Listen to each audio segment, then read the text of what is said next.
Om Tat Sat.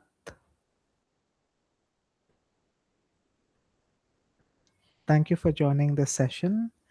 Today we will be learning verse 2 of chapter 1 of the Bhagavad Gītā.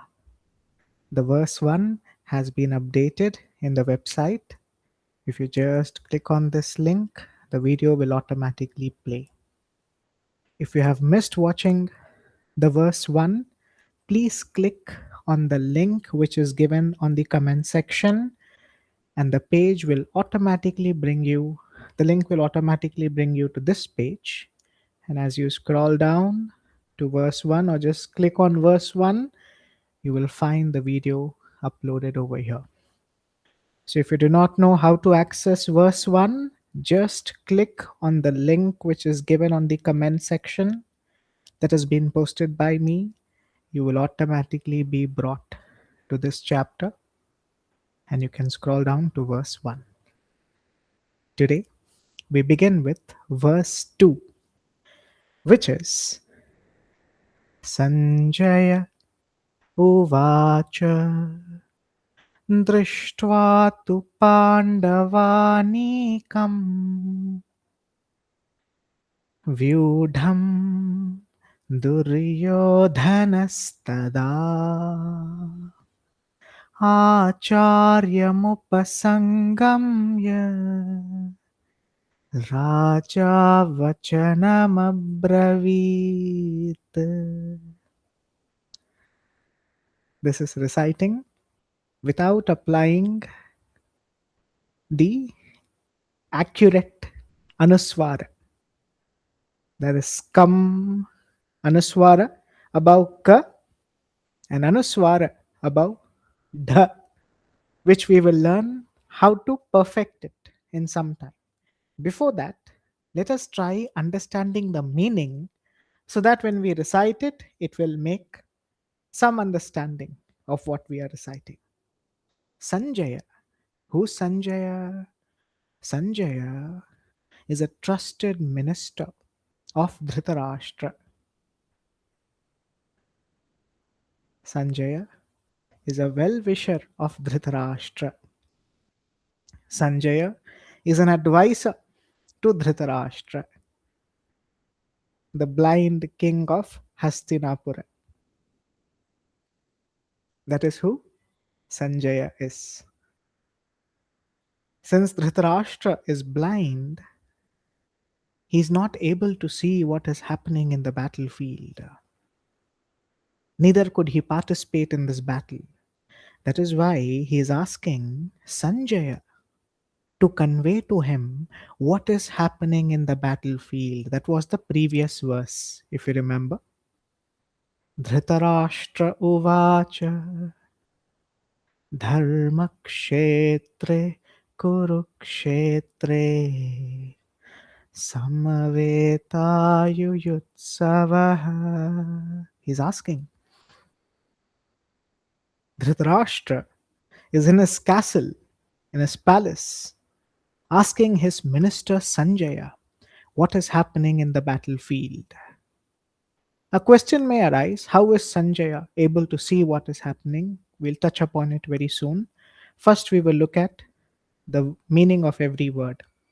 Uvacha means said, Drishtva, Drishtva, having seen. Tu means then. Pandavanikam, the army of the Pandava. Vyudham, arrayed in battle formation, ready for a battle. Duryodhana, Duryodhana, the eldest son of Dhritarashtra, who's filled with ahankara, ego. We will try to see Duryodhana as our tamas. We all have Duryodhana within. Remember, don't think of Duryodhana to be someone who was there in the past. You, dear seeker, are that Duryodhana as well. We will learn how today. Tada, then, Acharyam, to the teacher. Upasangamya, Having approached Raja, the king, Vachanam, these words, Abravit, said. Together they mean, Sanjaya said, then, having seen the army of the Pandava arrayed in battle formation, King Duryodhana approached his teacher, that is Dronacharya, and spoke these words. So today we are doing verse 2 alone. This is where we have learned the verse and its meaning. Now we will get into its correct recitation. So if you see this red highlighted, it is to help you to match the correct sound of the Anuswara. Sanjaya Uvacha. Remember, Sanskritam is completely based on sound. So listen to the sound very carefully and repeat it after me. Sanjaya Uvacha. Sanjaya Uvacha. Drishtva tu Pandavanikam. दृष्ट्वा तु पाण्डवानीकौ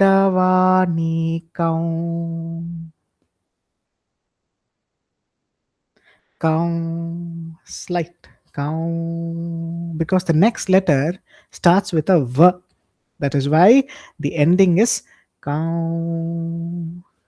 दृष्ट्वा तु पाण्डवानीकौ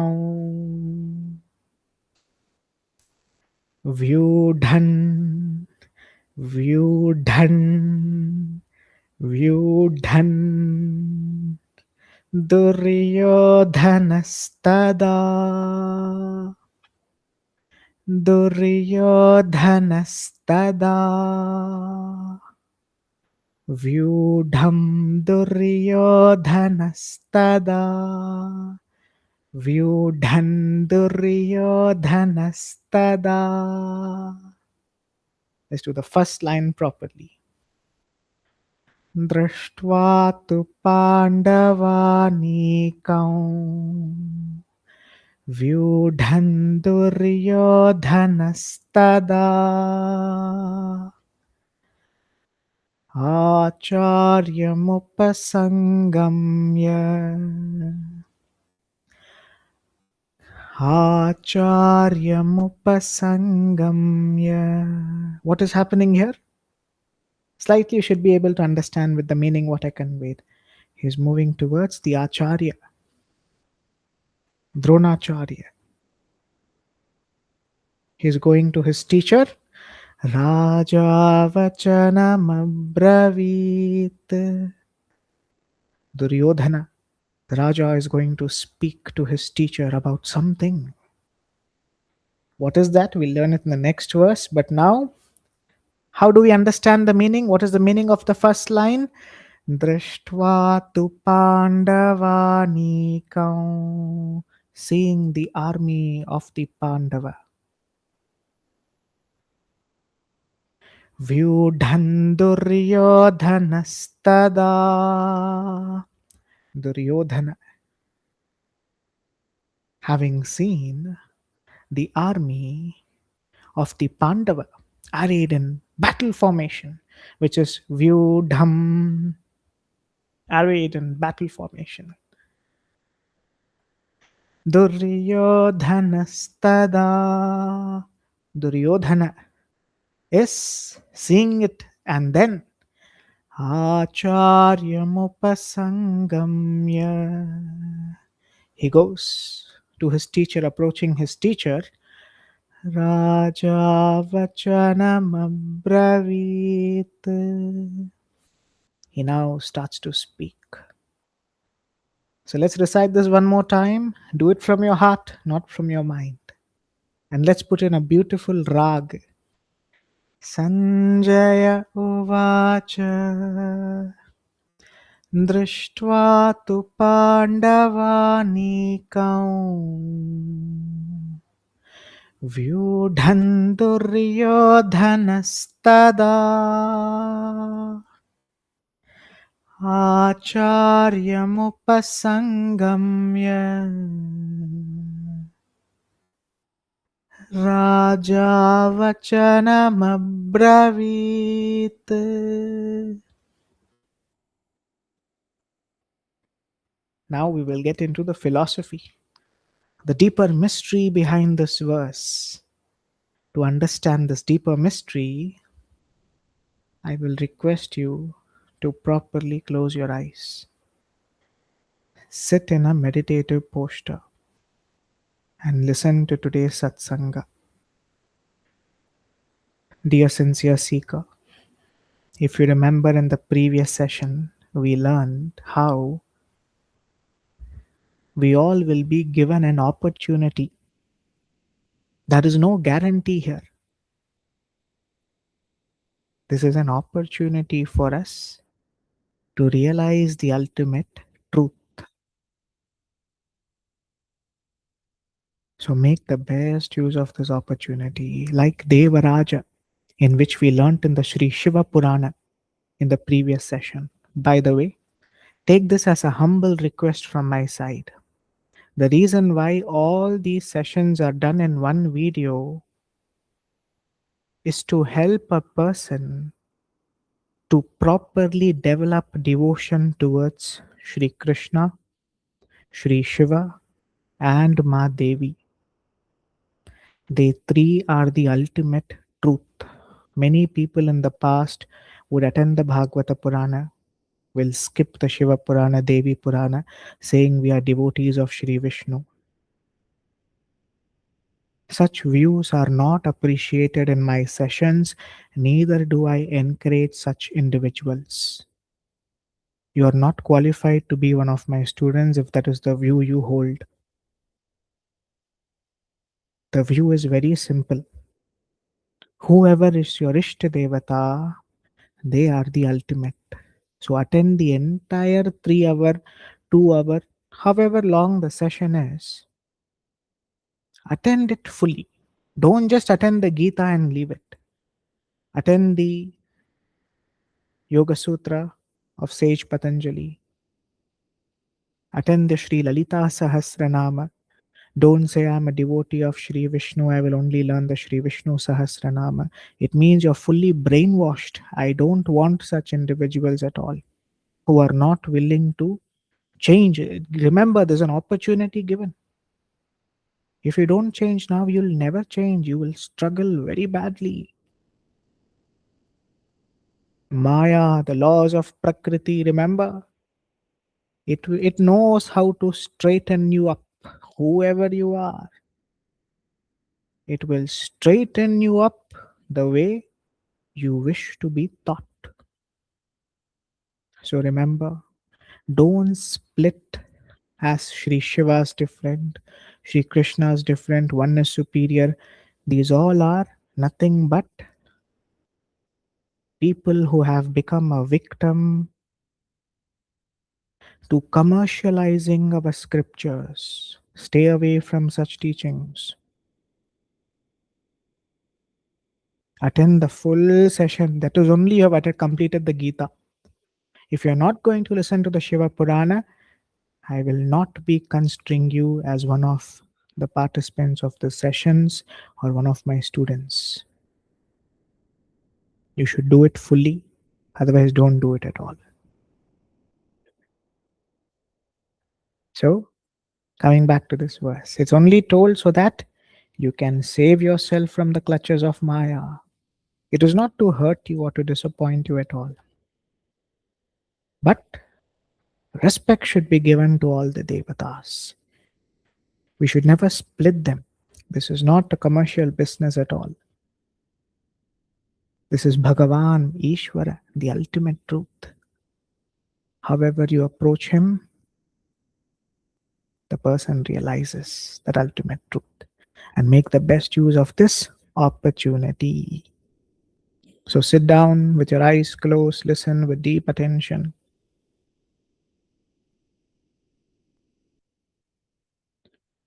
Verse 2. Sanjaya Uvacha. Sanjaya is saying to Dhritarashtra that having seen Drishtva tu Pandavanikam, having seen the army of the Pandava, Vyudhan Duryodhanastada, arrayed in battle formation, Duryodhana is then approaching his teacher. In this verse, we can see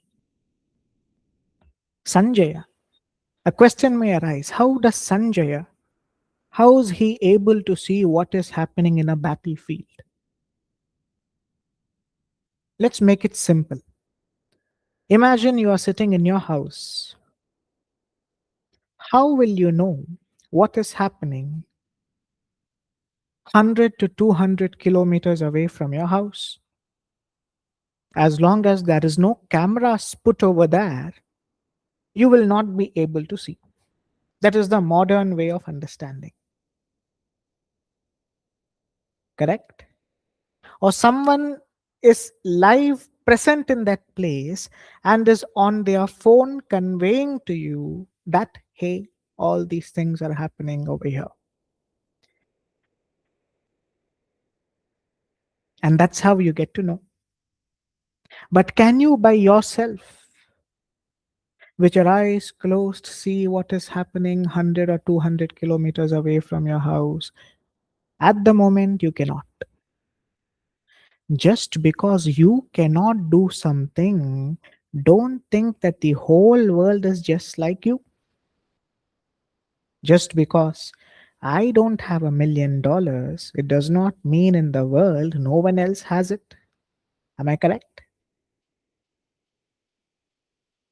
Each and every individual in this creation carries their karmic reaction based on the good and the bad they did. Accordingly, they are rewarded in this very embodiment. Sanjaya was given this Siddhi power, a reward for his good karmic reaction because he was a witness to the battle. He was a witness to the speech of the Bhagavad Gītā, which not you and I have been seeing it, right? It was he who saw. So Sanjaya was blessed by sage Vedavyasa with Siddhi powers. Siddhi powers are that power which enables us to transform our body into the size of an atom, to make ourselves invisible, to see what is happening in distant places, to move from realms to realms, as mentioned. Just because I do not have so much, it does not mean in the world no one else has it. Similarly, just because you do not have a Siddhi power, don't tag this as false or fake. You don't have it, that's it. But a question arises: how can I have it? The Yoga Sutra of Patanjali will convey it. But that is not our ultimate goal. Our ultimate goal is realization of who we are. So Sanjaya was able to see what is happening in that battlefield because of that Siddhi power, that divine vision given to him by sage Vedavyas. It was actually supposed to go to Dhritarashtra. But Dhritarashtra, being blind from birth, he said, oh, whole my life I have been blind, and the last stage of my life, should I have a desire to see my own family members being destroyed in the battle? No. Please give this to Sanjaya, and Sanjaya will convey to me what is happening in the battlefield. So that's how Sanjaya gets this opportunity. See, opportunity. Make the best use of it. like how we have given an opportunity now to listen to the Bhagavad Gita. That is Sanjaya. So, Sanjaya says, having seen the army of the Pandava standing in battle formation, Duryodhana is a very important character here to think about. Duryodhana can be seen as the tamasic nature that we all possess.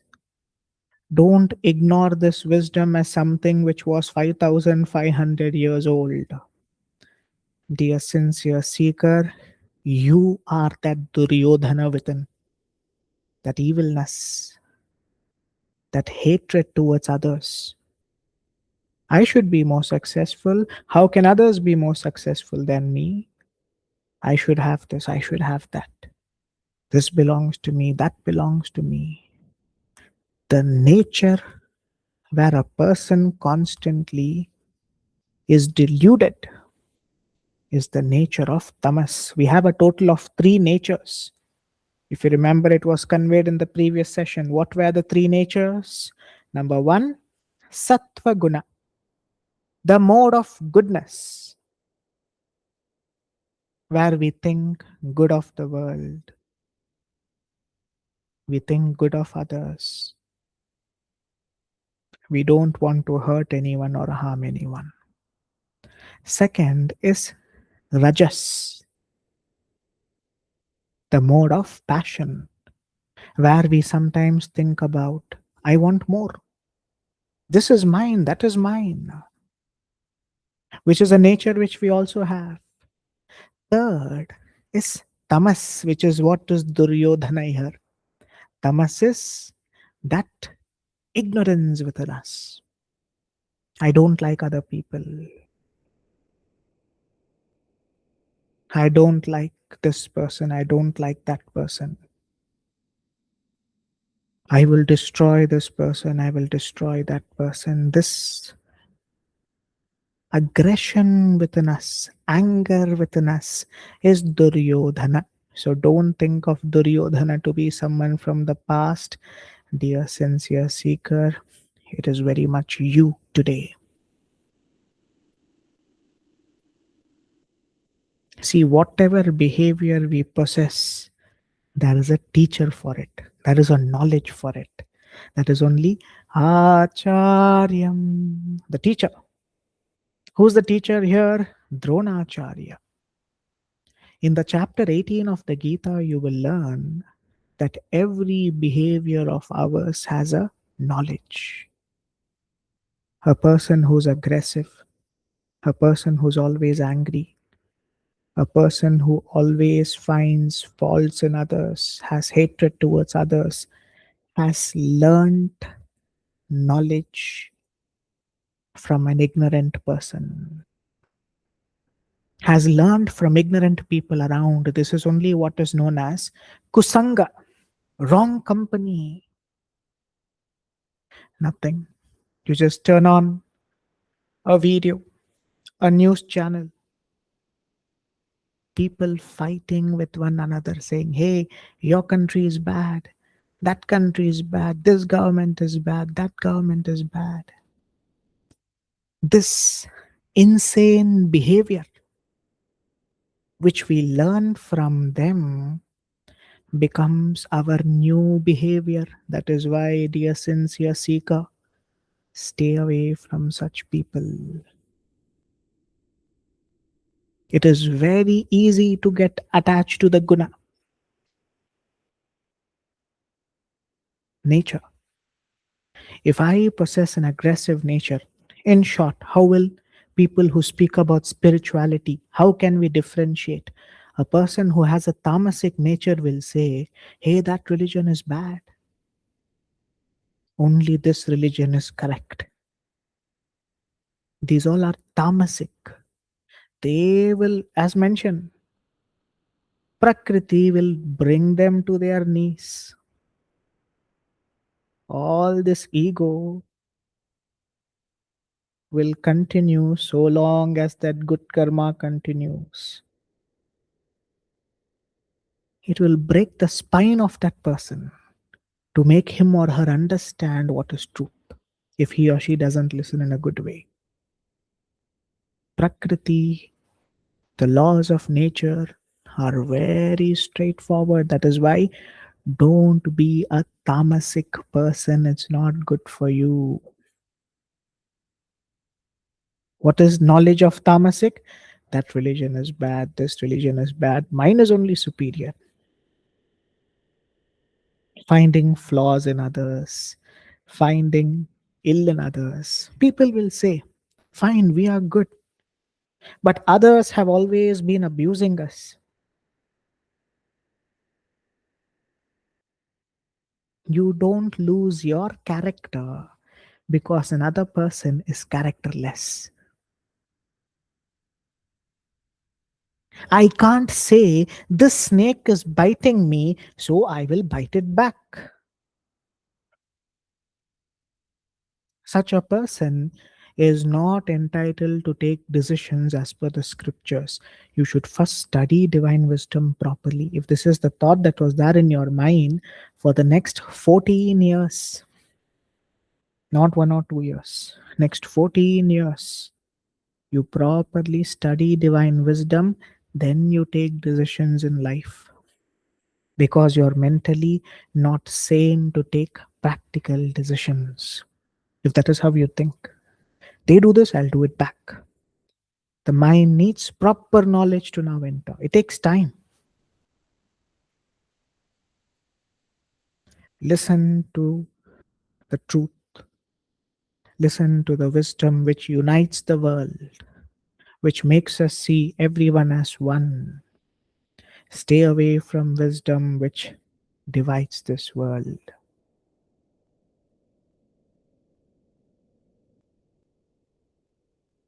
This is so based on your nature, dear sincere seeker, you will find your teacher. If you're someone who's very aggressive, you will find a teacher who will ignite that aggression in you. That is only Duryodhana has found his ignorant teacher. Even though Dronacharya was the teacher of the Pandava, if he was truly on the path of righteousness, he would have taken up his stand that this is an unrighteous battle. I will not enter into this. Who stops him from that? But he did not. So there is no defense for an unrighteous behavior.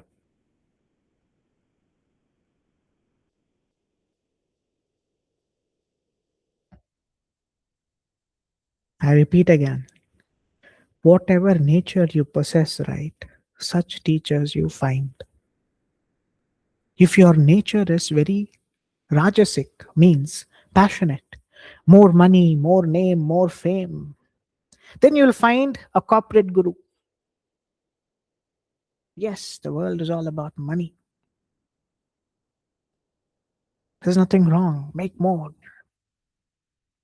lie more, cheat more. It doesn't. What's going to happen? You'll find such a person based on your knowledge, based on your nature, and what you're looking for. Accordingly, you'll find a teacher who matches that energy and wavelength. Now, if you're someone who has been broken by this creation, people have lied to me, the ones whom I depended upon betrayed me, the ones whom I trusted left me, everyone cheated me. I have lost all faith in my life. At such a time, the creation will automatically bring a sattvic teacher in your life. Sattvic wisdom is now learning to carefully observe this play. Listen to these words. Learning to observe this play and not to be entangled by this play. This divine Leela is a Leela as long as we are only a witness. And the day we entangle ourselves into this Leela or this divine play, it becomes samsara, rebirth. So, what is rebirth? Or constant entering into a new form of a life? When you entangle yourself, when you are filled with wrong knowledge, you are tied up in this play. When you're filled with right knowledge, you become a witness to this play and you're not affected after that. So, dear sincere seeker, based on your nature, so is your teacher. Now, a question may arise: who's right here and who's wrong? Whom should I listen to? Whom should I not listen to? Who should I follow? Whom I should not follow? The answer is practice that which is sattvic, which unites the world, which sees everyone as one, everyone as Sri Krishna. Stay away from rajasic and tamasic knowledge. People wearing the clothes of a sage, clothes of a monk, will also have a rajasic and a tamasic temperament. That is how you should analyze. You should become smart. You can't be too dumb. How can you become smart? Oh, Shri Krishna.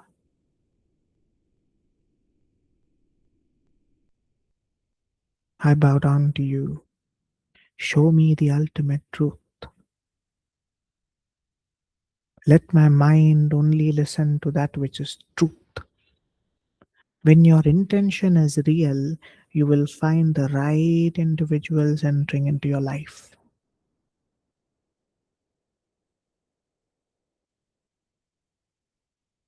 Another example of a tamasic teacher or a tamasic person is they smoke ganja, they smoke weed, and they say Shri Shiva is pleased by me smoking weed. Do you think Shri Shiva will be pleased by us smoking weed? Isn't that insane? Like that, you should understand. It is not that this person is teaching us wrong. It is that that person's nature itself is wrong. So distance yourself from him or her. If you attach yourself to them, your nature will become like them. This nature, right, is more like a disease. Like imagine you're going through a disease. Someone comes closer to you, they get that disease very soon. Like that, nature is a disease. Rajasic and tamasic nature, stay away. That's why we stay away from such people. It is not that we hate them, it is because we don't want to fall prey to that nature. Because if it enters into us, many, many lifetimes we struggle with ego, hatred, negativity. So always surround yourself with sattvic individuals, sattvic wisdom, which unites you with the ultimate truth and takes you away from all which is unreal.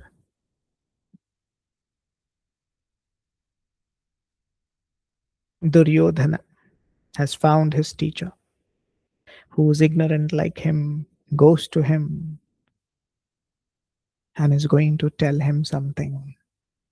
What will he say? That we will see in the next verse. But in this verse, how else can we see this? Sanjaya uvacha drishtva tu pandavanikam व्यूढन्दुर्योधनस्तदा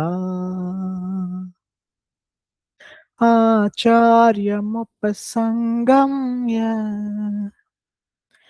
Raja vachanamabravit. See, based another way to see this verse is based on your nature, you see this world. Based on your nature, you find a teacher. Based on your nature, you find friends, people, everyone around you. Externally, if I'm saying, hey, I'm a good person, internally, I'm harboring all kinds of ill will. The creation will only bring such people in my life.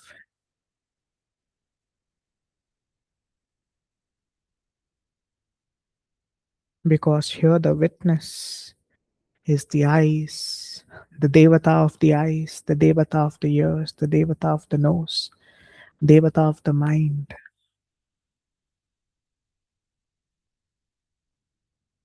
Another best way to understand this verse is based on your nature, that is the appearance of this world. If your nature is tamasic, you will see only pain and suffering in this world. If your nature is rajasic, you will see only greedy human beings on this earth. If your nature is sattvic, you will only see everything as a play of Sri Krishna. And you will not be affected by what happens around. You will be fully surrendered at his feet. So, nature, very careful.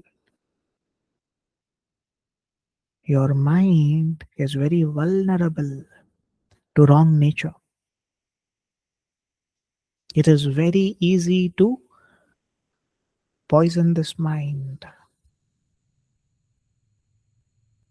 It is very easy for this mind to become diseased by wrong nature. So keep it safe, keep it preserved. When you see a person who's very arrogant, now a question may arise. I live with a person who's tamasic, who's arrogant, who's angry, who's greedy, who has hatred. Now, in this scenario, you're burning your negative karmic reaction. Running away does not give a solution. So, what can you do?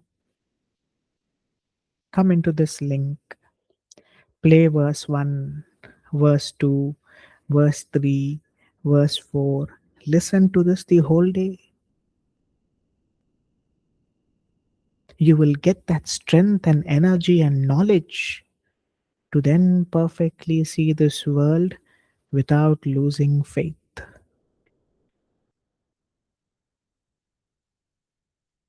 Running away is never the option. Being dedicated in this journey is the only way out. So Duryodhana can be seen as our tamasic nature. What is the tamasic nature we have? We hate others. We don't like others. We look at others as lesser to us, below us, not equal to us. These all are the nature of tamasinas. Pandava, the Pandavas can be seen as the Sattva Guna in us, which we will see in the next verse. Because in that verse, we will look at a more deeper view of how does a Sattvic person sees this world and how we should rise beyond these three. Our goal is not just to be Sattvic. Initially, from tamas, from ignorance, I should become good. From good, it doesn't stop there.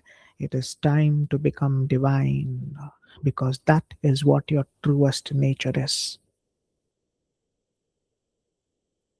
A divine being, unfortunately, who's now accepted himself or herself to be this body. So let's recite this one more time.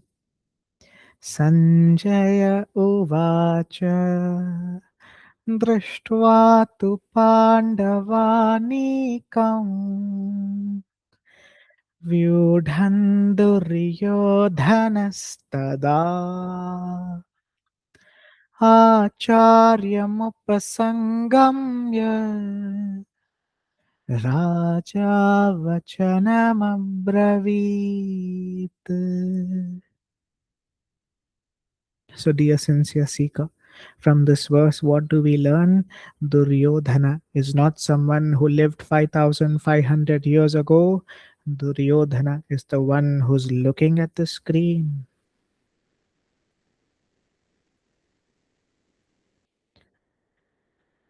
It is you, the nature within. Destroy that nature. It is not good for you.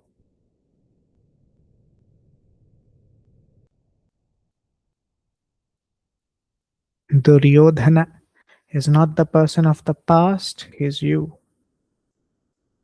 the person who is looking at this video. He is within your mind. Very careful with this person.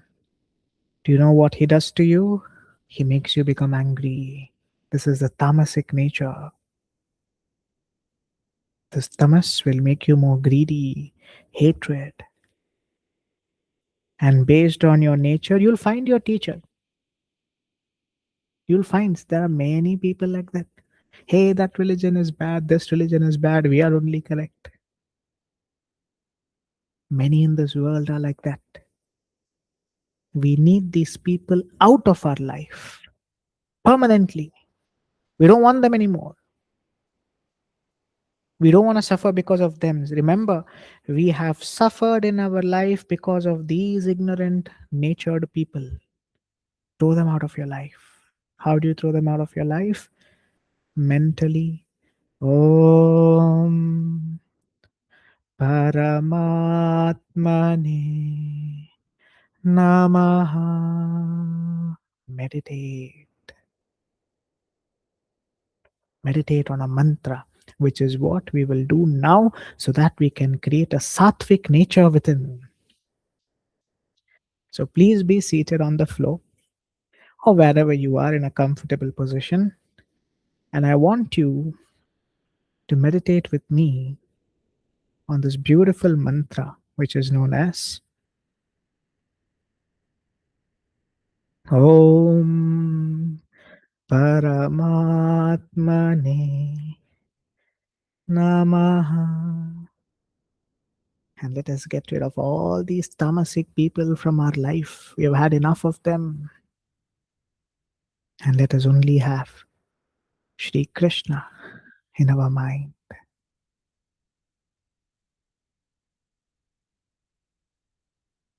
Here you. This is the mantra. What is it?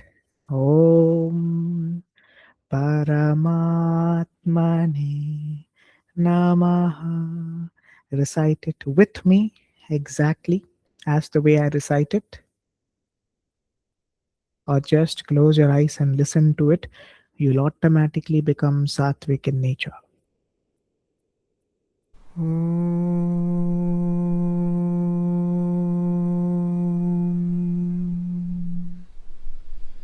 Paramatmane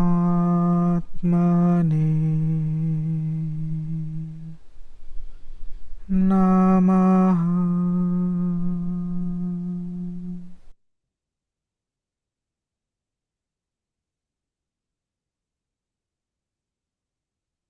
Om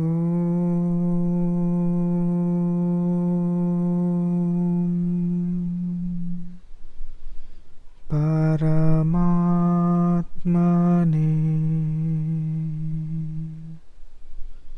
Namaha.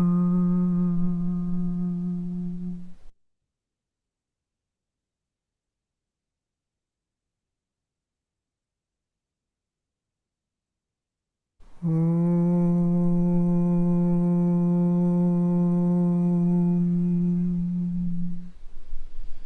Paramatmane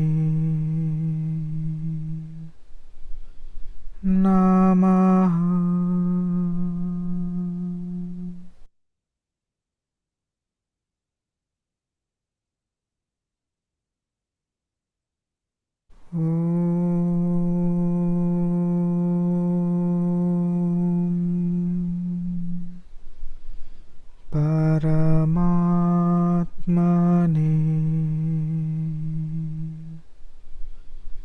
Namaha.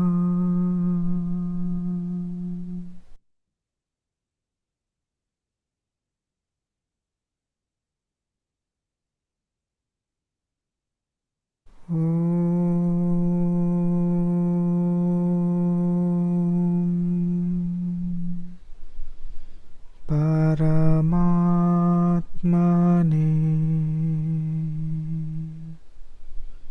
Namaha.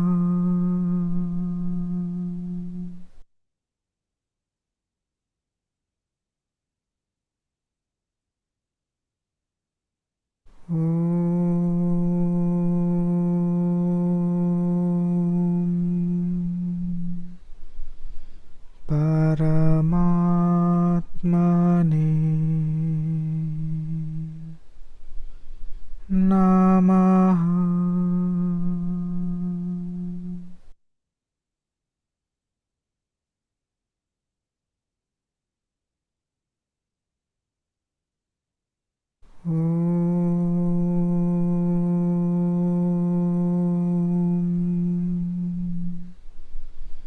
Paramatmane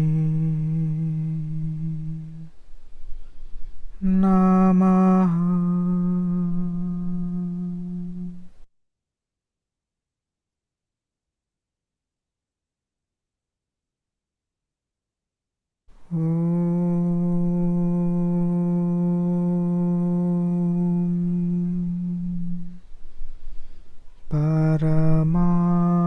Paramatmane Namaha.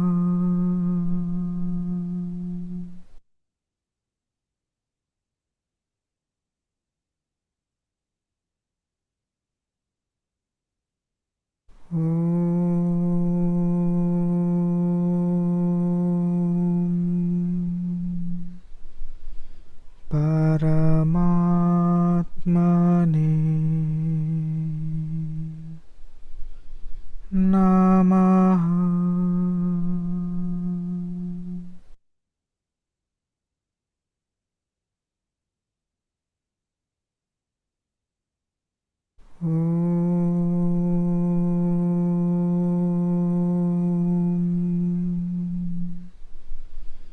Paramatmane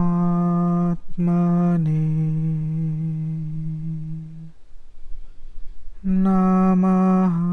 Paramatmane Namaha. Paramatmane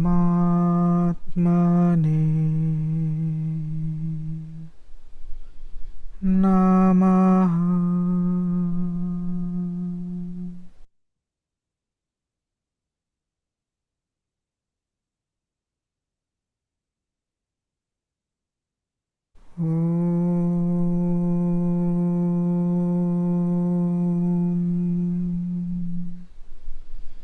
Paramatmane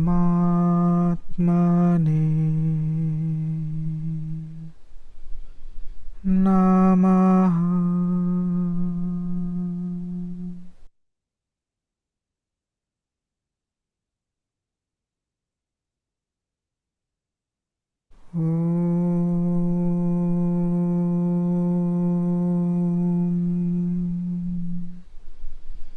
Paramatmane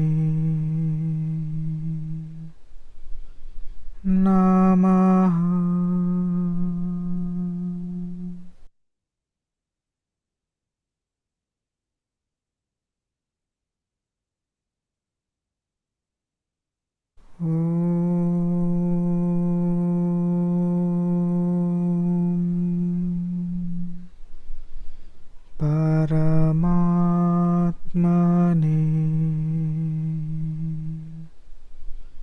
Namaha.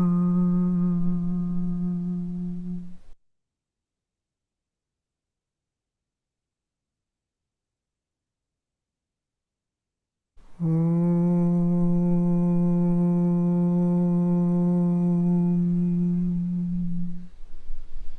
Paramatmane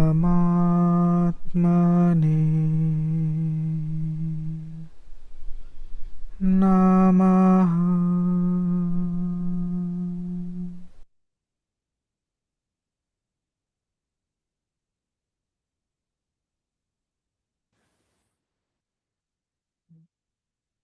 Next, we move to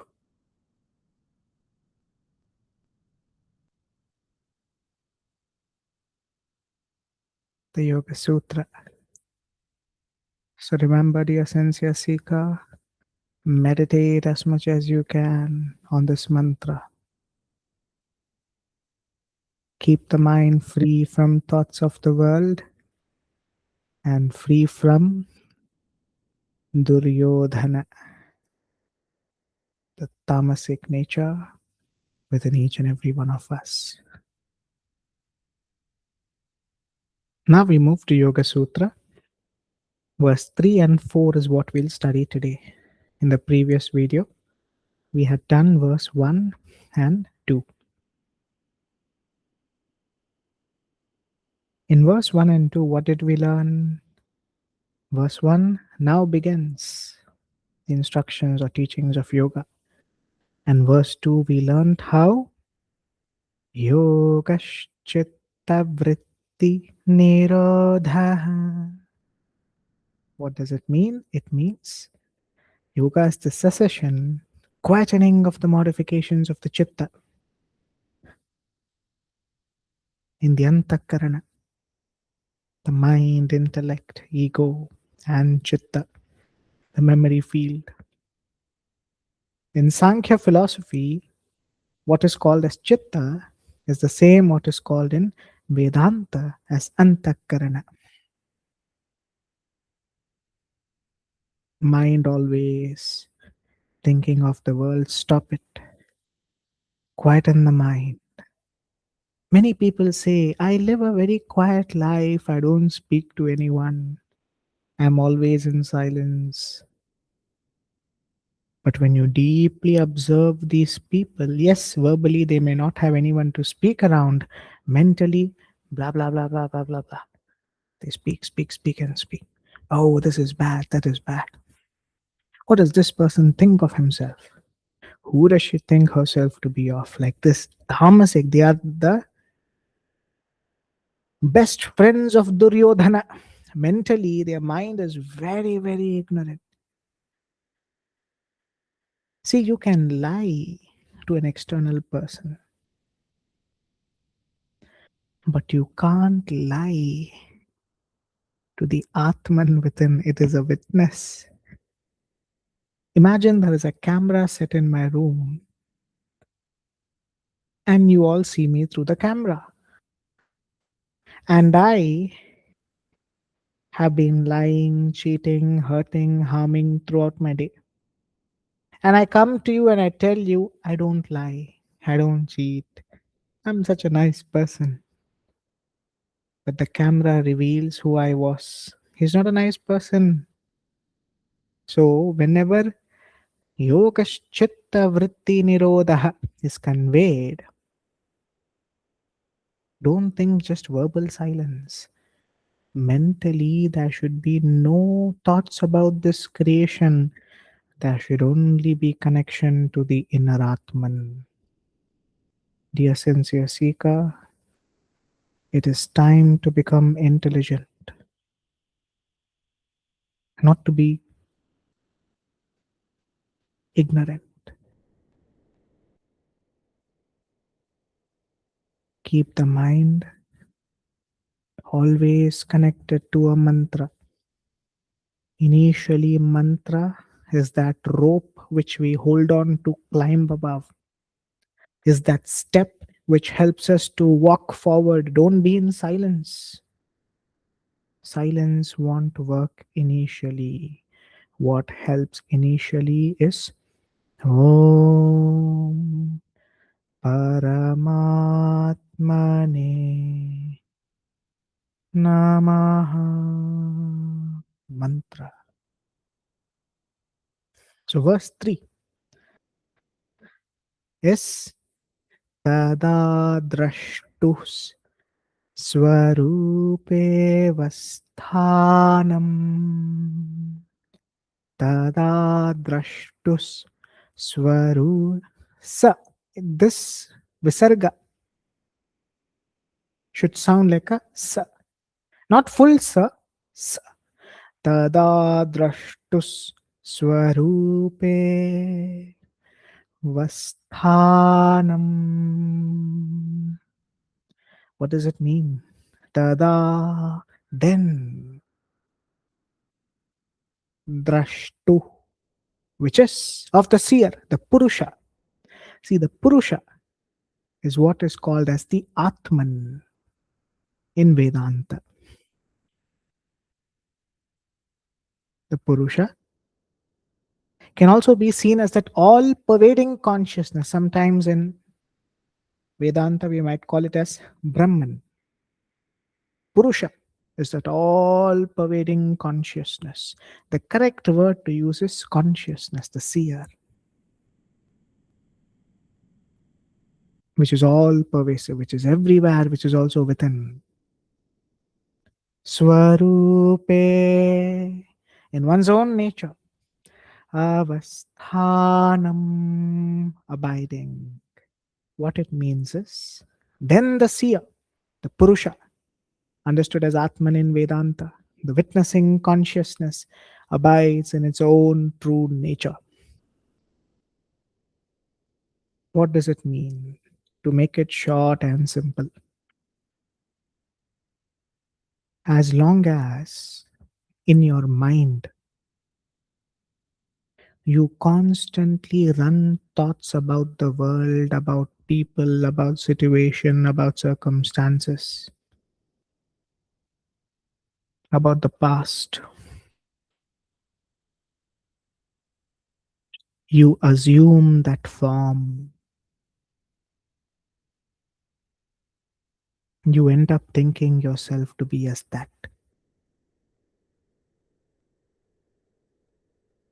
When you stop all those thoughts, you come back to your true nature.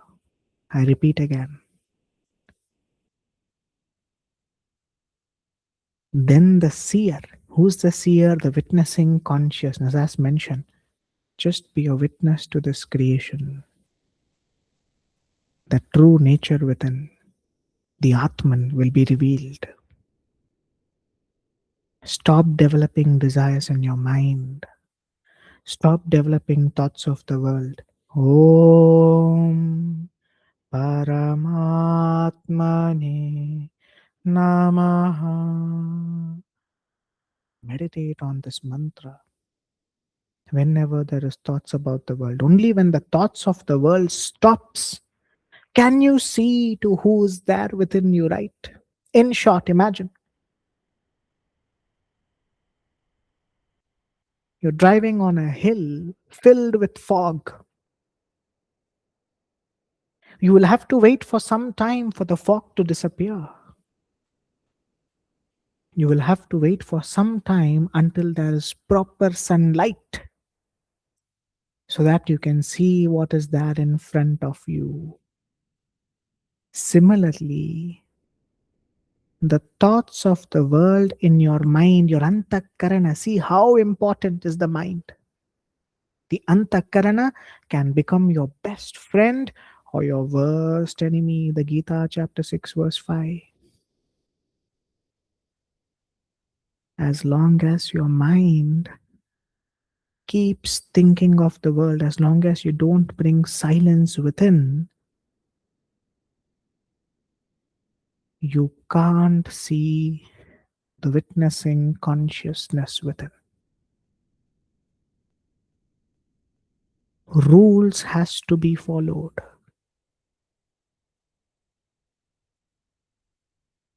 The first rule is silencing the antakarana.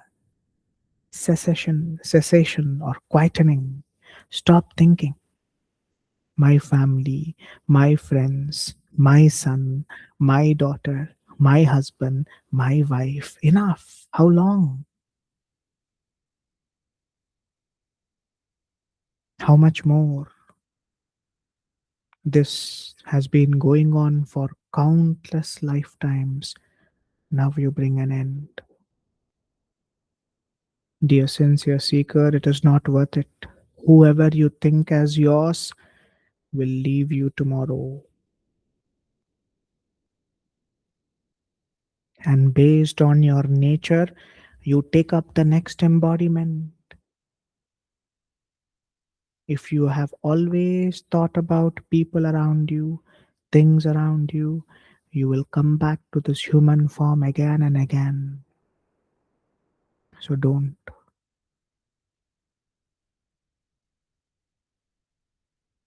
Right now, while you're listening, close your eyes. See your mind, it is getting irritated if it does. Stop that irritation.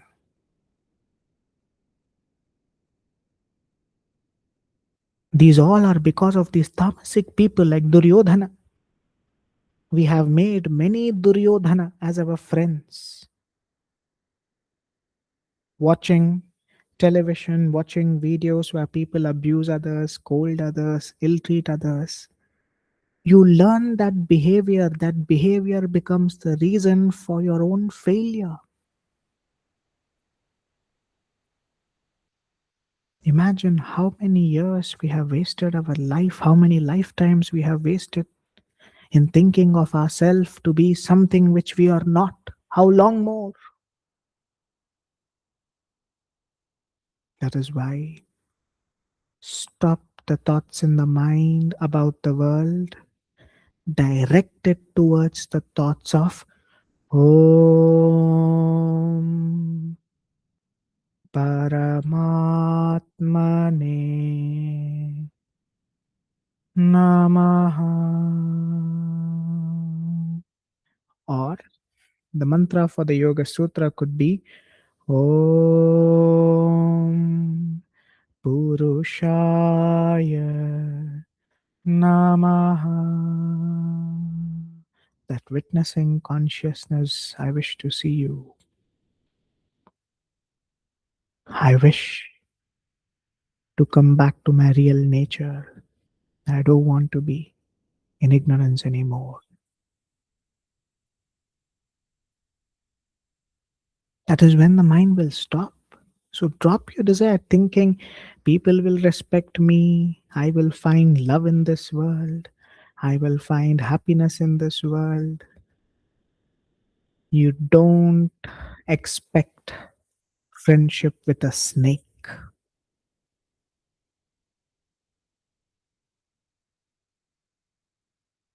Only then when such conviction, such clarity should be there. Still there is desire. Oh, I'll find something in this world that'll give me happiness. No.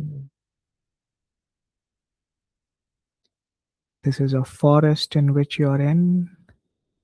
Save yourself before it's too late. Come back to your truest nature. Only when the thoughts stop of the world can you direct it towards the energy within.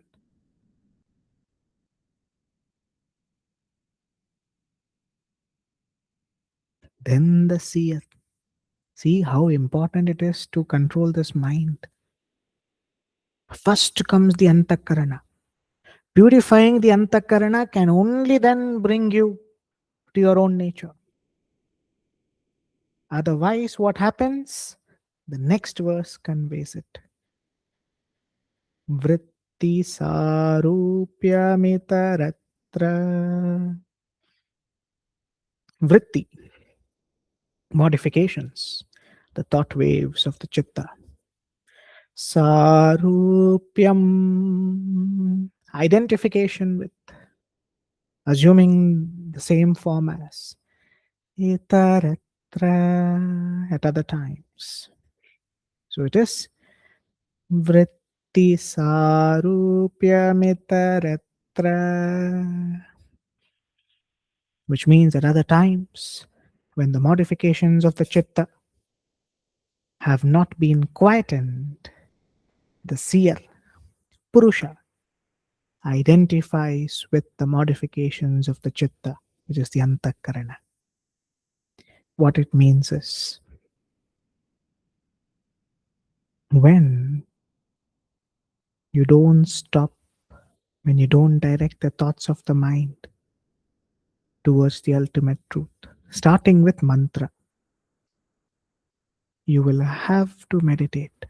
Om Purushaya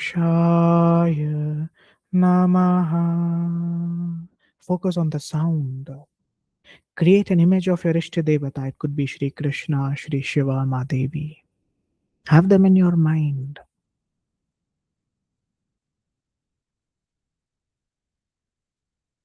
And chant this mantra. This is known as Rupa Dhyanam. Have that image of your Devata in your mind. Om Purushaya Namaha. Only then your mind stops thinking of the world, comes back to your truest nature. If you stop this, what happens at other times? Which means you have stopped meditating on the truth when the modifications of the chitta have not been quietened. In short, at other times when you don't think of the ultimate truth, when you don't meditate, the seer, the Purusha, identifies with the modifications of the chitta, which means at other times you start identifying, oh, this is my body, this is my house, this is my family, this is my children, this is mine, that is mine, and I'm lost. Vritti are those thoughts, thought patterns, the guna, based on our nature, based on our samskara and vasana, our behaviors from many, many different embodiments. Dear sincere seeker, people in this world who we see around are hardly interested in knowing the ultimate truth. They are lost because of their own nature. You please don't be lost. That is what it says. At other times, we identify on what we are not. Who are you? If I ask you a question, hi, what's your name? You'll tell me this is my name, this is my background, this is the country. Identification of that which has never been real.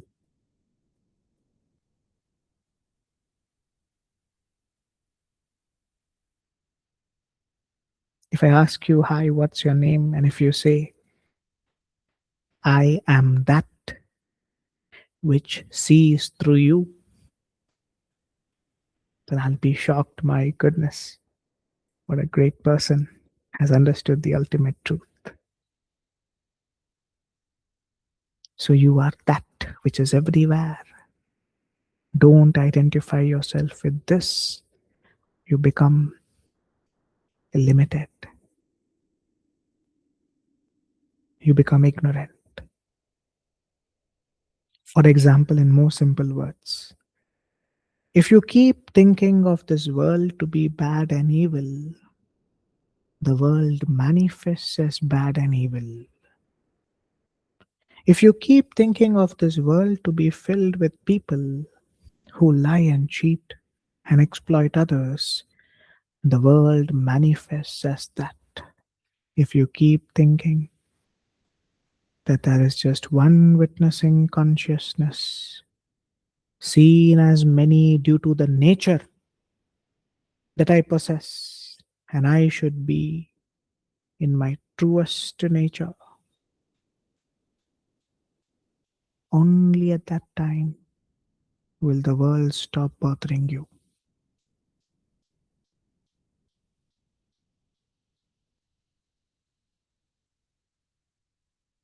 Listen carefully.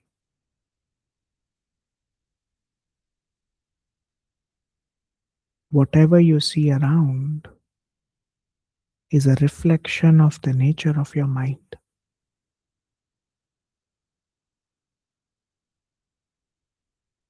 Do not identify with this, is what is our sadhana. Our sadhana is to identify ourselves with who we truly are. That witnessing consciousness which is free from sattva guna, raja guna, which is rajas passion, and tamas ignorance. So to make it short and simple, verse 3, Tada drashtus swarupeva sthanam. Stay in your true nature. Always abide on a mantra. Always think of your Ishtadevata. Meditate on your Ishtadevata. Connect with the inner silence. Om Purushaya Namaha. If not, Vritti Sarupyamitara. You come back to this body.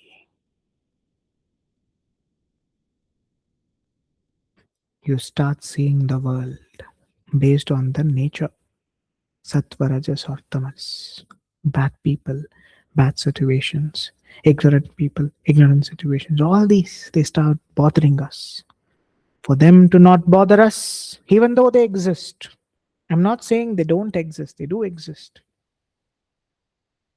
They bother us because we have not been in our truest nature.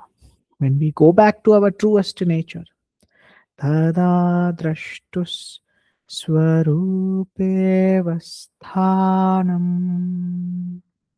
You're free forever, as you'll be abiding in your truest nature. And you won't be affected by the thoughts of the mind. You'll be free from it. So, to get back to our truest nature, now we will meditate on a beautiful mantra, which is Om Purushaya Namaha.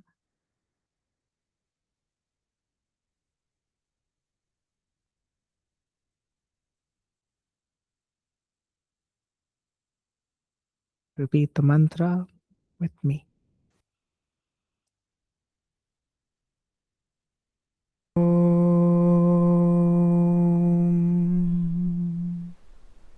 Purushaya Namaha.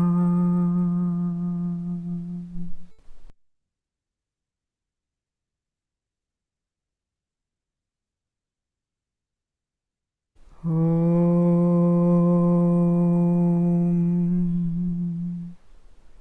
Purushaya Namaha.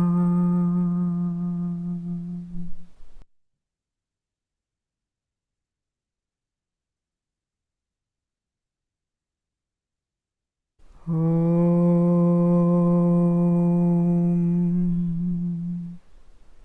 Purushaya Namaha.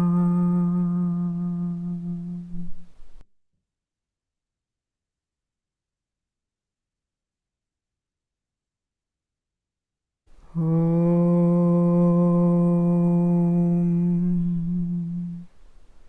Purushaya Namaha.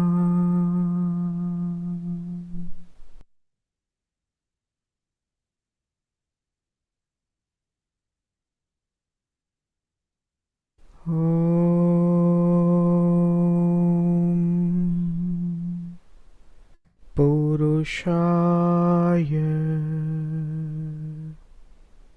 Namaha.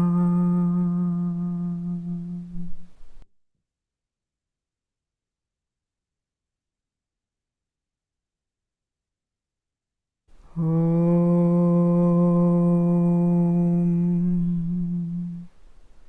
Purushaya Namaha.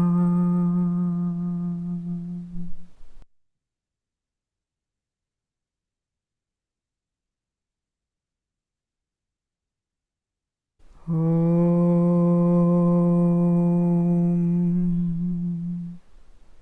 Purushaya Namaha.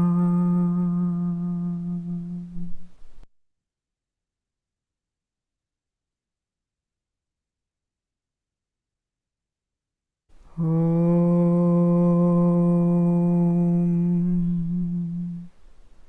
Purushaya Namaha.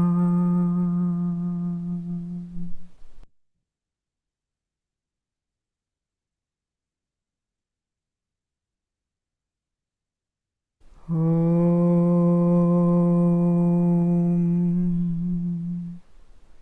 Purushaya Namaha.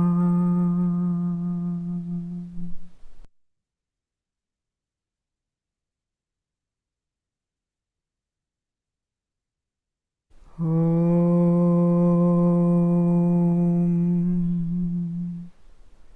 Purushaya Namaha.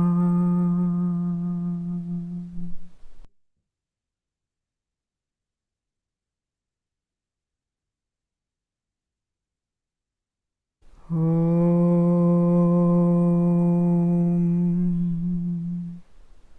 Purushaya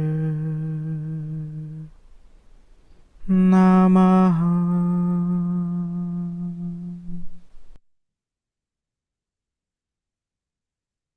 Om Purushaya Namaha.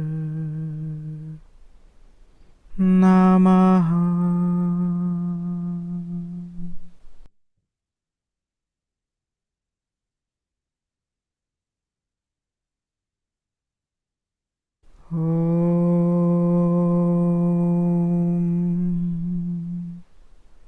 Purushaya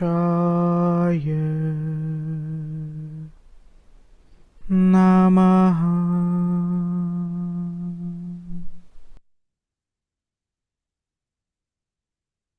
Om Purushaya Namaha.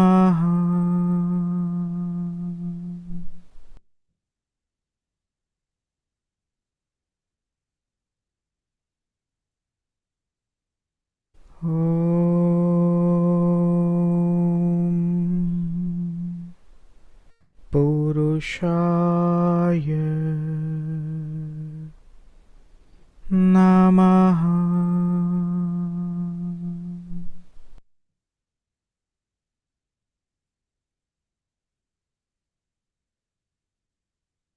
Om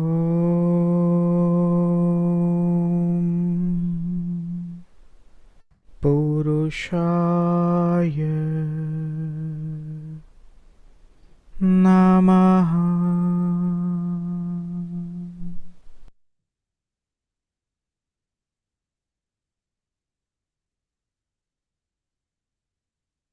Om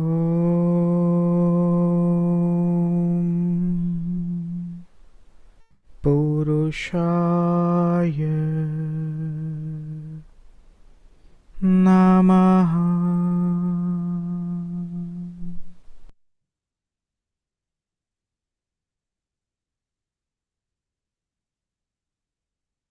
Om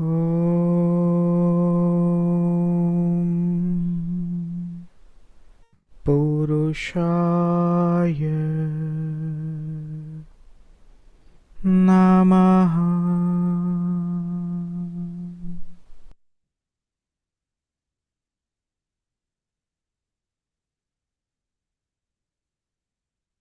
Om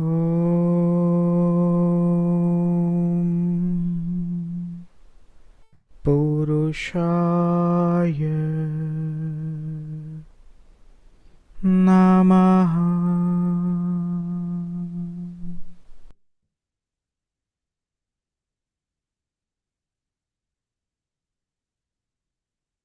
Om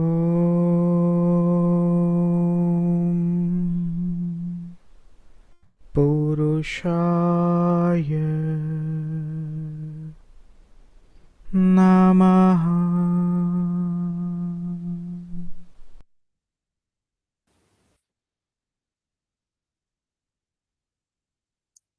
Next, we move to the Sri Lalitā Sahasranāma, in which we begin with Nyasaha. In the previous session, we did the mantra, the very powerful Bija mantra. Om Aim Hreem Shreem Shri Matre Namaha. If you remember in the last session, we did Om Aim Hreem Shreem Shri Matre Namaha. And we also learned the meaning of it. Today, we move to Nyasaha. This is how Nyasaha goes. Om Asya Shri. Hold on, let me. If I do this, it'll be too small on your smartphone. Maybe try to zoom in the smartphone if you can't see the script clearly. I will hover over the English text so it's more bigger, because if I come like this, the Devanagari script is disappearing. So I'll just move through this script. Nyasaha Om Asya Shri Lalitā Sahasranāma Stotramālā Mahamantrasya Vashunyādivāgdevata Rishayah Anushtup Shri Lalitā Parameshwari Devata Shrimadvagbhavakuteti Bijam Madhyakuteti Shaktihi Shaktikuteti Kilakam Mula Prakritiriti Dhyanam. This is how it is recited. Recite it very slowly. Every word is a sound that should strike the inner Atman. We will look at the meaning first, and then we will come back to reciting this again. Om. What is Om? The Pranava, which represents Brahman. consciousness. Everything began from Om. Asya Shri, Asya, of this, Shri, revered, great, Lalita, the divine Lalita mother, the divine mother, Ma Lalita. Sahasranama, Sahasranama means thousand names. Sahasra Nama, thousand names. Stotramala, garland of hymns. Mahamantrasya, of the great mantra. Vashanyadi, Vashanyadi, yes, Vashini and the other Vagdevis, which I will explain in detail. Our very speech is governed by many Devis, and these Devis were the witness and the first rishis who listened to this, who received the wisdom within them. So it's a very powerful Mahamantra. Vagdevata, goddess of speech. Rishaya, they are the seers. Anushtup, the Anushtup meter, which how perfectly the shloka is kept with the correct syllables, which we will also see in a later stage today. Chandaha is the meter. Shri Lalita Parameshwari, the supreme goddess, Shri Lalita Parameshwari. Devata, she is the presiding deity. Shrimad Vagbhava Kuta, the revered Vagbhava Kuta. Bijam, Vagbhava Kuta is a very important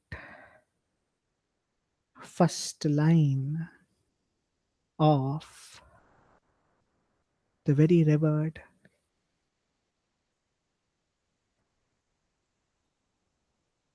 Bija Mantra, which is known as Gnana Shakti, of this very powerful Panchadashi Mantra, which we will also see today. Vagbhava Kuta. Bijam Madhyakuta, the middle section.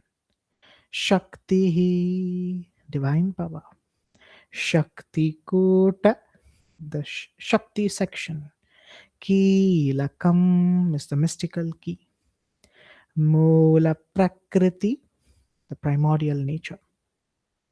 And everything comes from the unmanifest to the manifest from Mula Prakriti. Dhyanam, we meditate on her. So this meaning for this great mantra in the form of the garland of the 1,000 names of Sri Lalitā Sahasranāma.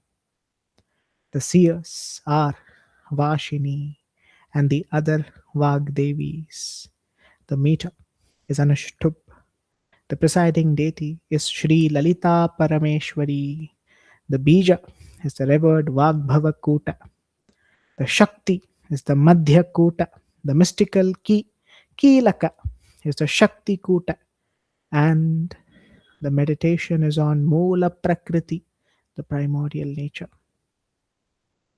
So, this whole meaning of this is very much this. If you didn't understand this, let's make it even more simpler. See this great Sri Lalitā Sahasranāma was very first listened to by the Vagdevis. They are said to be the Rishi, the seers, the sages. In Veda, every wisdom we have, there is a Rishi who realized that wisdom. By deep meditation, by the grace of Ishvara,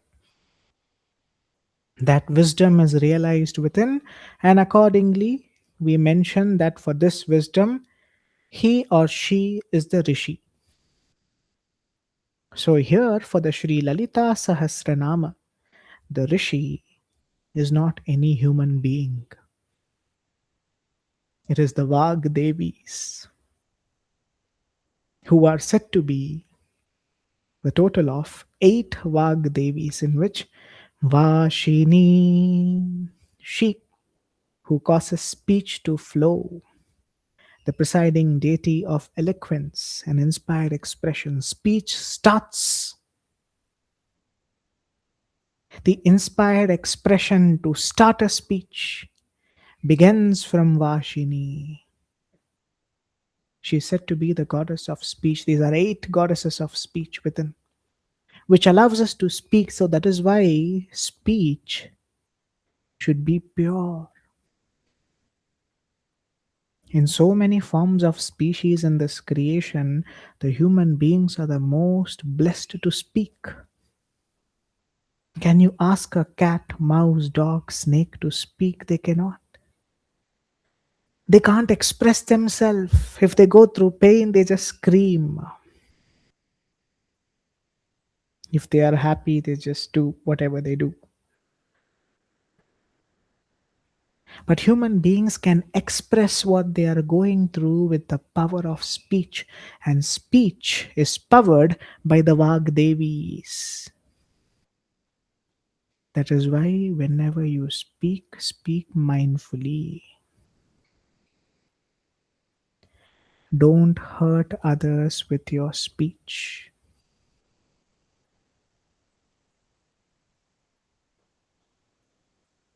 Many forms of species here cannot speak.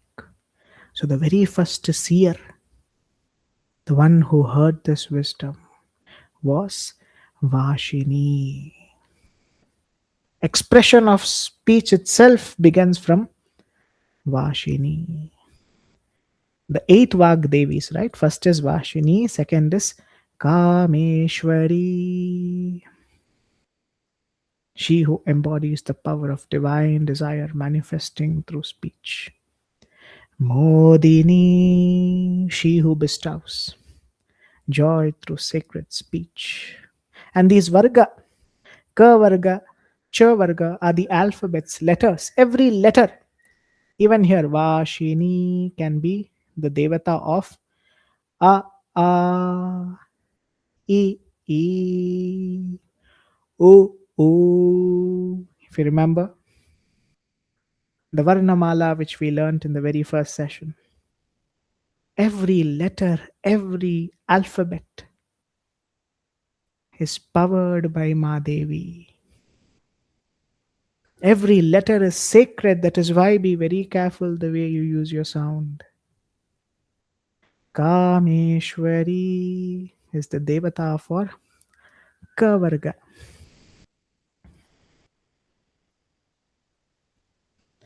Modini, she bestows joy through sacred speech. Chavarga. Vimala, she who purifies speech and expression. Tavarga, all the letters of Ta, we can say manifest because of her grace.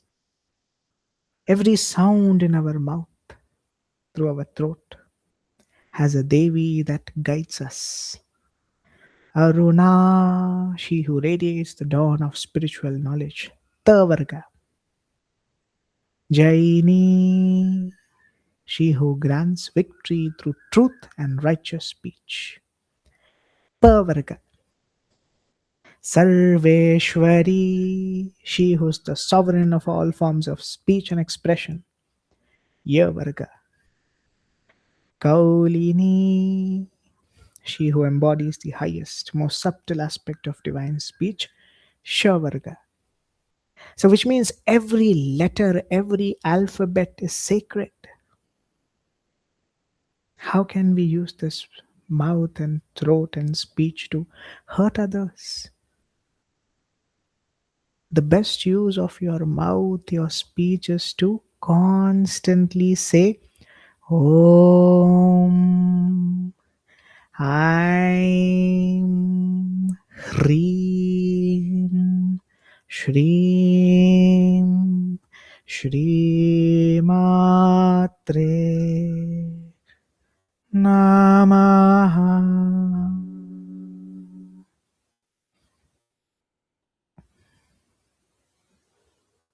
That's the best use of your speech.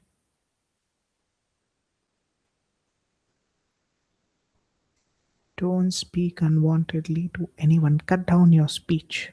When I say cut down your speech, not just verbally, even mentally.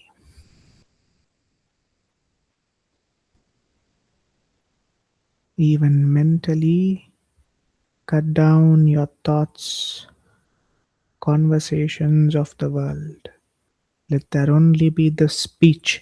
Om Aim Hreem Shreem Shri Matre Namaha.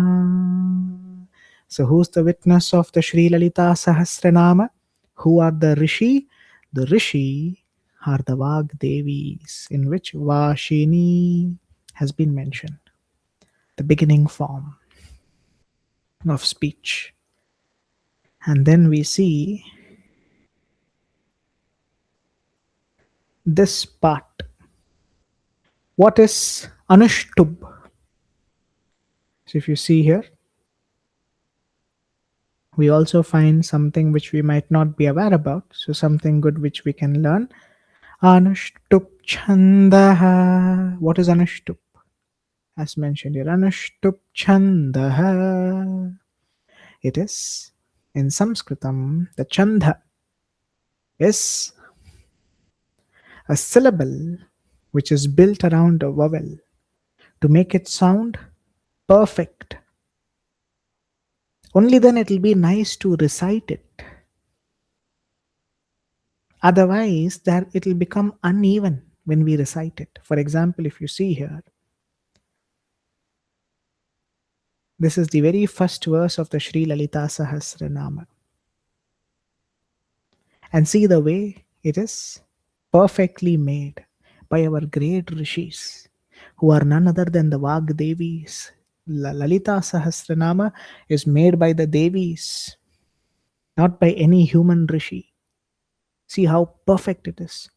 Shri Mata Shri Maharagni Shrimat Simhasaneshwari Chidagnikunda Sambhuta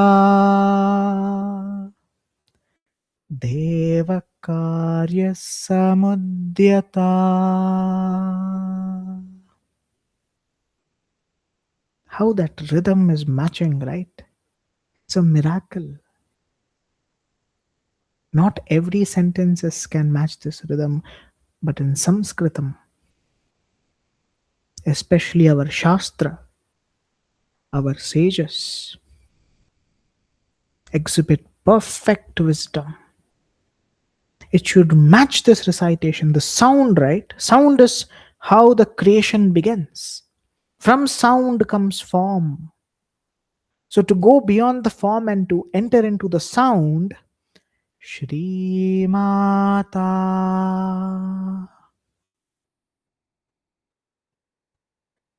Shri Maharagni.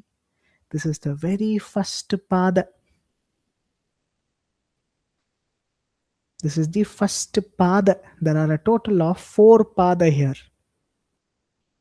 In this first pada, if you see, there are a total of 8 syllables.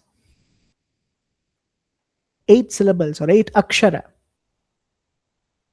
And each verse should have a total of 32 syllables. 32 akshara. Then it matches the Anushtup Chandaha, Anushtup meter of recitation. Otherwise it will become uneven. The entire Mahabharata of 100,000 verses, all the Purāṇa, the Veda, they match this. That is why we are able to perfectly recite them.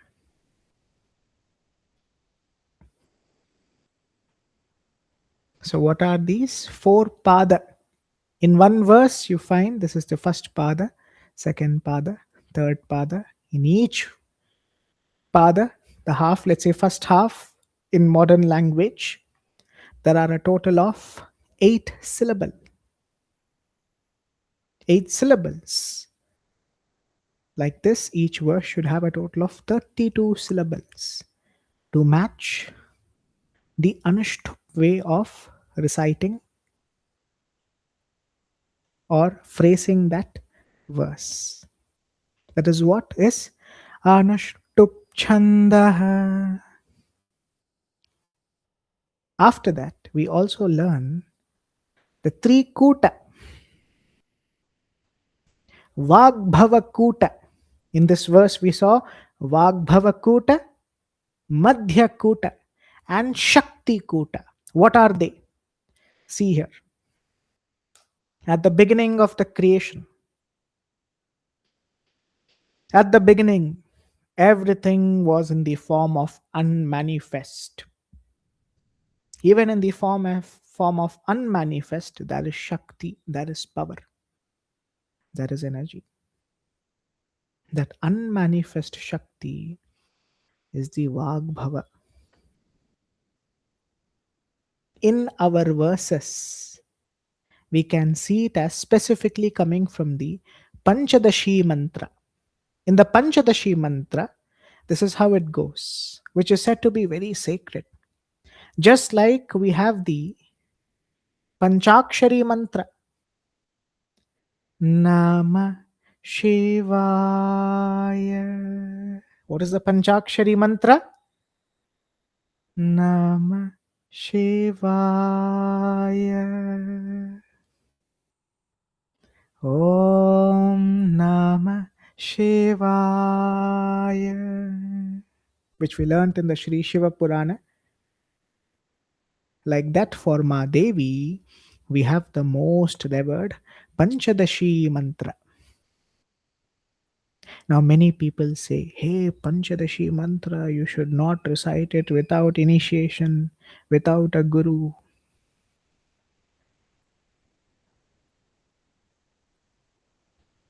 This is very sacred. You cannot say it out in the public without initiation. Pay 50,000 rupees. It's old now. Now it's 5 lakh rupees minimum. Who's going to? I can't live with 50,000 rupees, to be honest. 5 lakh minimum. $3,000, $4,000. I have so much to buy.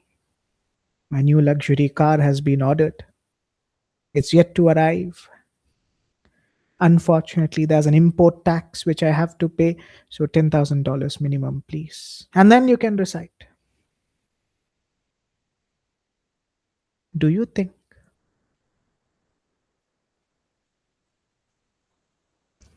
that which is within needs initiation? That which is initiated never lives. And that which lives needs no initiation. Don't fall prey to this. It's a huge business scam which is happening from many, many years. You surrender to this within and you recite it, you will perfectly attain the grace of Ma Devi.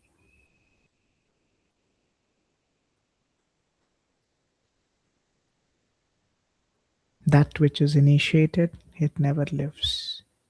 And that which lives needs no initiation. So Panchadashi mantra can be recited by anyone. Just start it with an Om. Om Ka E Ila Hrim Hasakahala Hrim Sakala Hrim You can also end it as Sakala Hreem Shreem. Every alphabet is Mahadevi. Do you need initiation for this? Don't you use the word ka? Don't you use the word a? Don't you use the word I? Don't you use the letter la? Every letter is the letter of Mahadevi.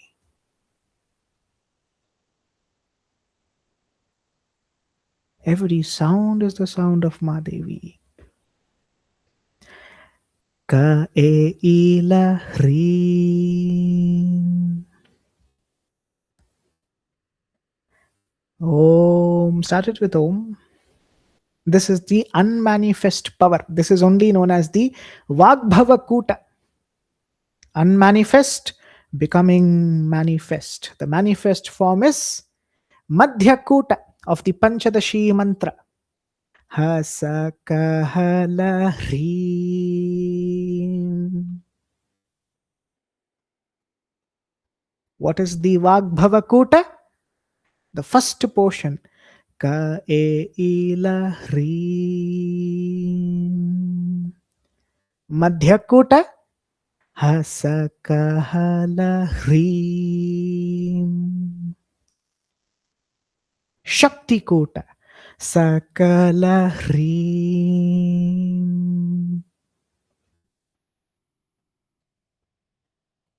See, just like the Panchakshari mantra, Nama Shivaya. It begins from the unmanifest, manifests, and the creation goes back to the unmanifest within Sri Shiva. That is what is the Panchadashi mantra.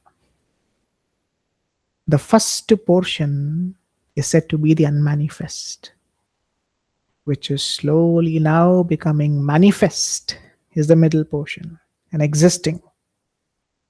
Current creation is maintained. The last portion is going back to the ultimate.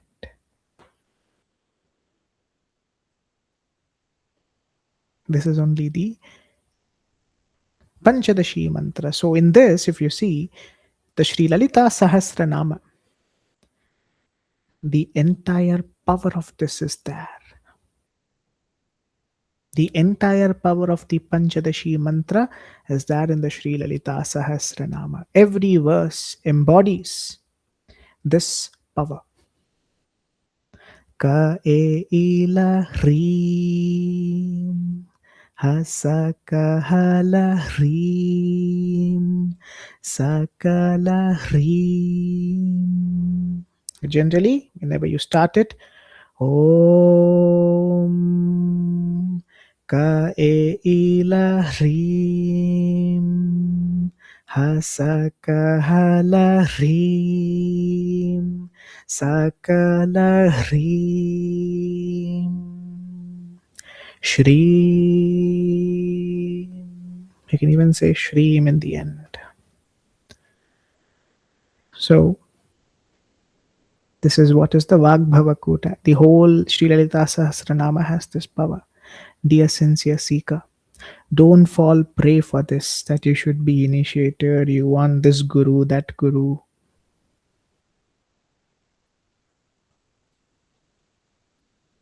Ma Devi is the guru. Surrender to her. She will let the right wisdom come into you. If you become an ahankari, you'll mess up. So let us be grateful that she is giving us this wisdom. That first portion is the Jnana Shakti. The wisdom, knowledge enters into you. Madhya Kuta. So with the Sri Lalitā Sahasranāma, the divine knowledge enters into you. You have the Vagbhava Kuta Shakti, the knowledge of the unmanifest. Becoming manifest is revealed. Madhya Kuta, which is the Ichha Shakti, how this creation functions, is revealed. And this Sri Lalitā Sahasranāma also has the power of Shakti Kuta, which is Kriya Shakti, the power of manifestation and the power of dissolution, that is to going back within from where we came from. Moola Prakritiriti Dhyanam. Moola Prakriti is the unmanifest source from which the entire universe emerges. So even before the universe comes into form, there is Shakti already there. So this is the meaning of this very beautiful Nyasaha. So let's recite this again. Nyasaha Omasya Shri Lalitā Sahasranāma Stotramāla Mahamantrasya Vashunyādivāg Devatarshayah Anuštupchandah Shri Lalita Parameshwari Devata Shrimadvagbhavakuteti Bijam Madhyakuteti Shaktihi Shaktikuteti Kilakam Mula Prakritiriti Dhyanam. So what is Kilakam? Kilakam is that it has that power to unlock you from all kinds of ignorances. That's the way to see it. What is that Kilakam, that Shakti for unlocking? Unlocking the mind from all worldly thoughts. Now the mind is locked in the world. Name, fame, power, money, luxury, success.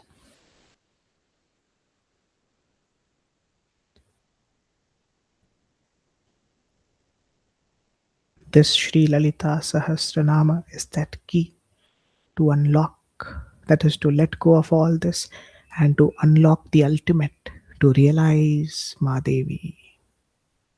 Dhyanam. Now what we will do is, we will meditate on the beautiful Bija Mantra for a few minutes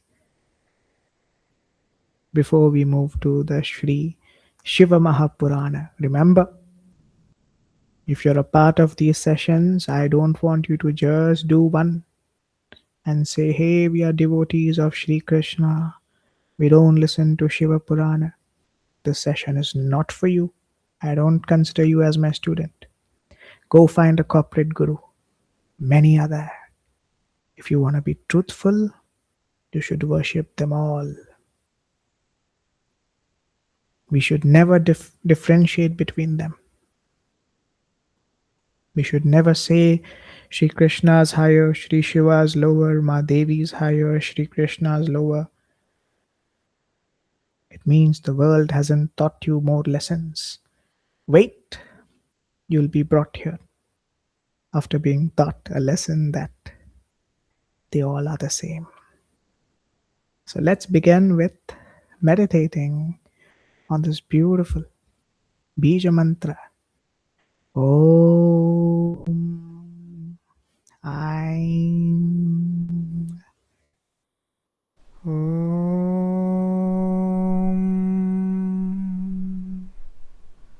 Aim.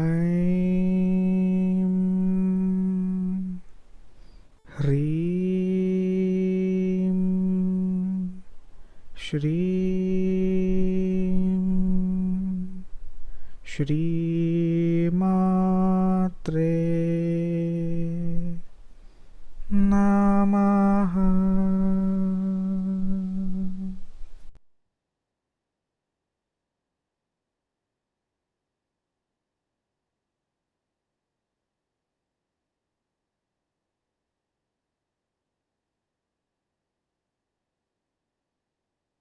Om.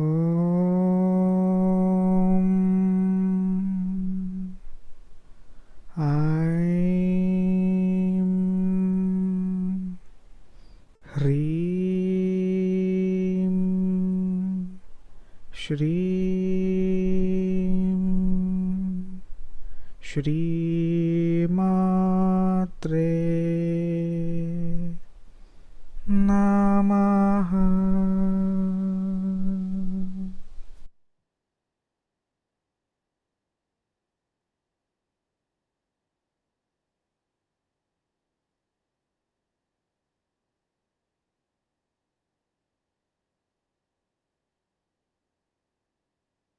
Om.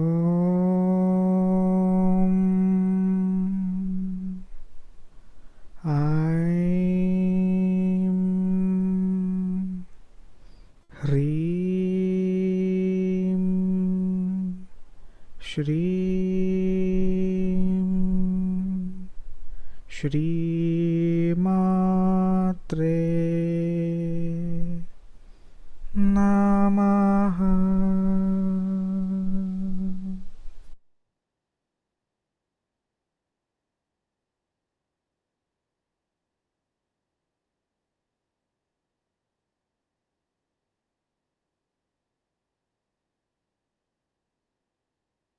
Om.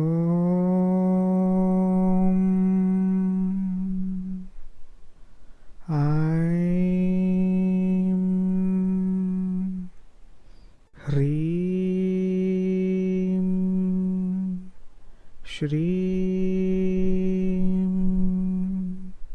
Shri Matre Namaha.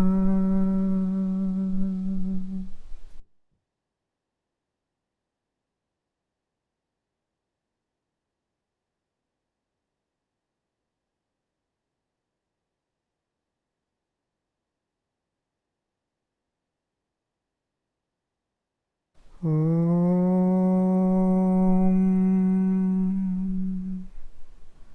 Aim.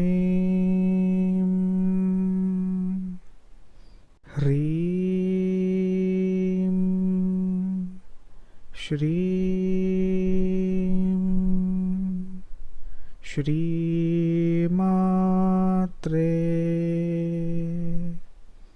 Namaha.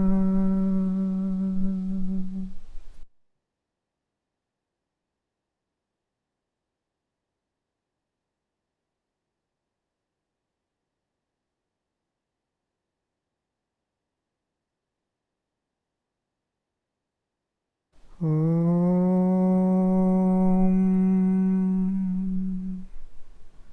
Aim. Hrim. Shrim. Shri Matre Namaha.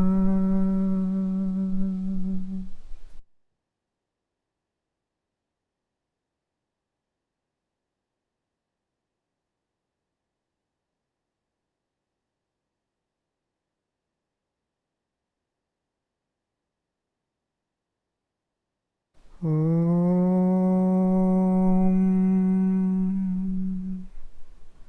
Aim.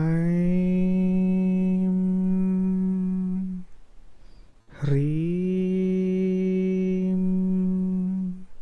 Shrim. Shri Matre Namaha.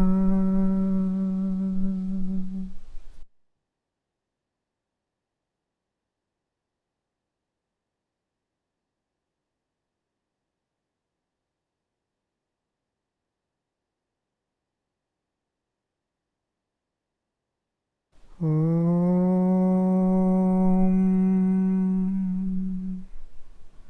Aim. Hrim.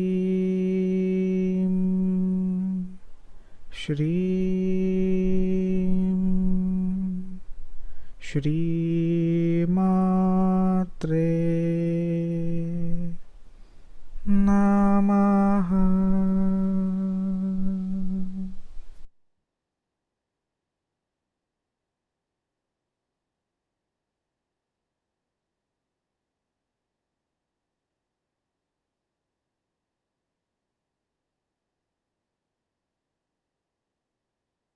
Om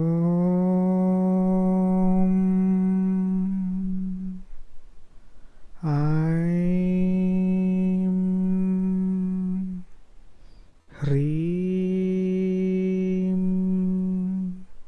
Shrim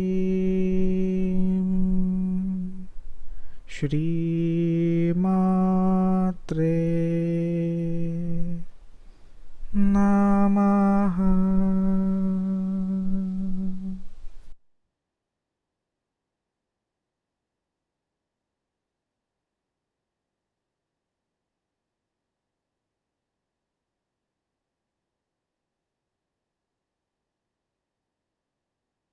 Om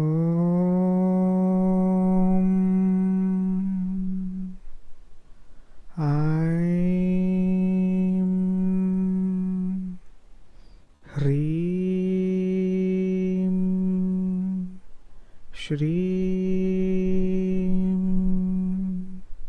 Shri Matre Namaha.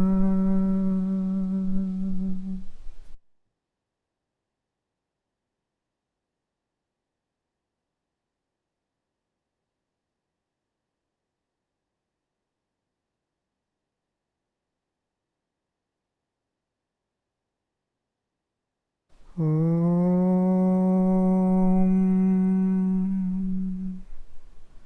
Aim Hrim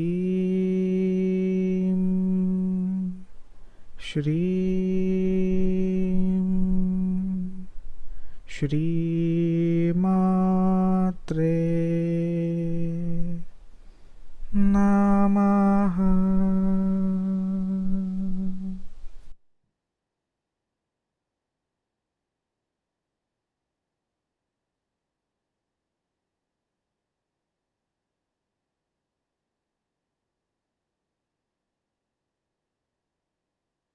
Om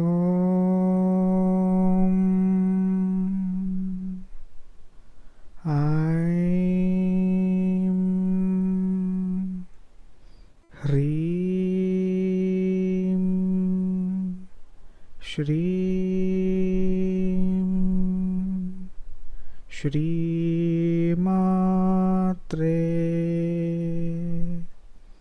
Namaha.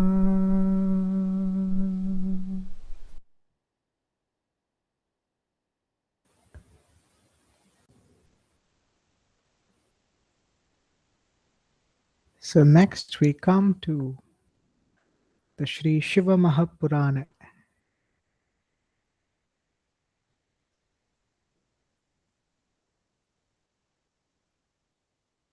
In the previous session, we had completed chapter 2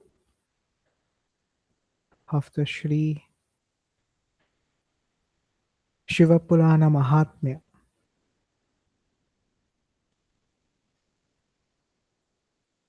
Today we enter into chapter 3 of the Sri Śiva Purāṇa Mahatmya, which is titled as Chanchula's Dissolution and Detachment.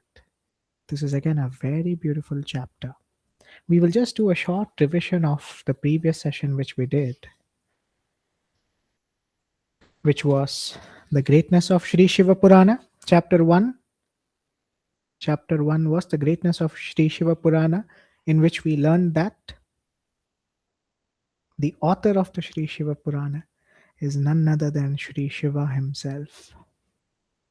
If you learn this properly, if you listen to this carefully, you will become someone who becomes one with Sri Shiva.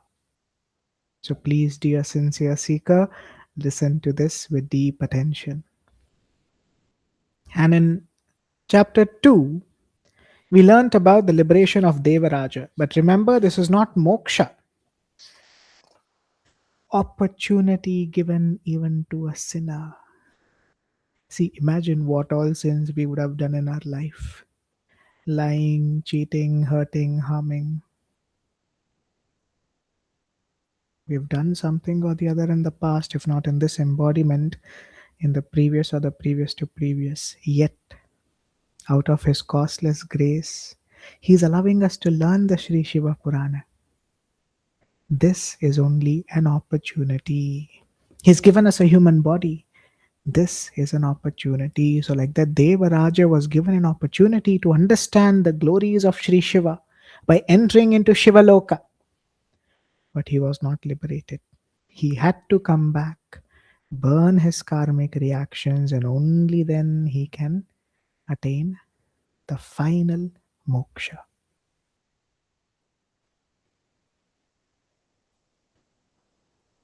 So, dear sincere seeker, remember that in life, whatever we get in the path of spirituality is an opportunity to help us become better than what we were previously.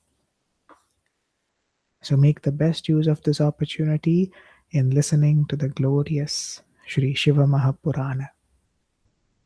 Today we enter into chapter 3, which is titled as Chanchula's Dissolution and Detachment. So with your eyes being closed, listen to this with deep focus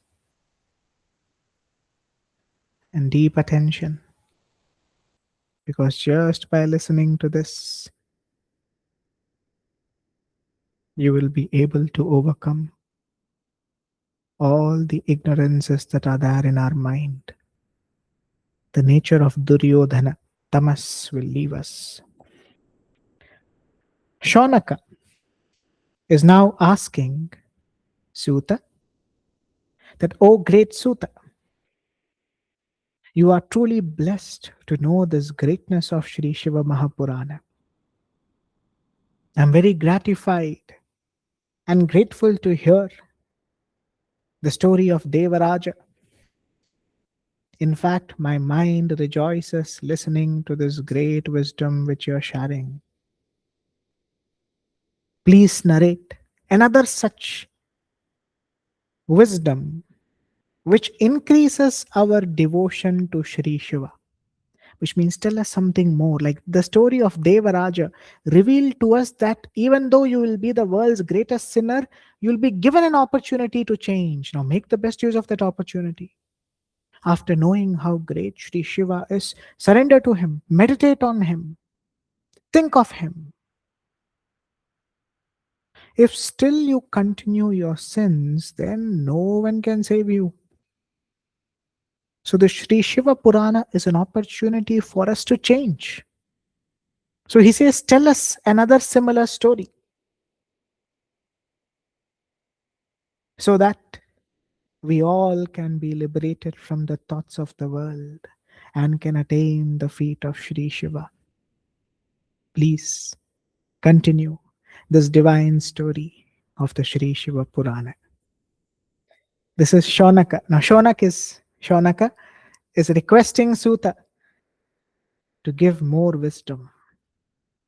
Suta responds, "O Shaunak, please listen. I shall tell you that wisdom which leads a devotee at the feet of Sri Shiva. Long ago, there was a seaside village named as Bashkala.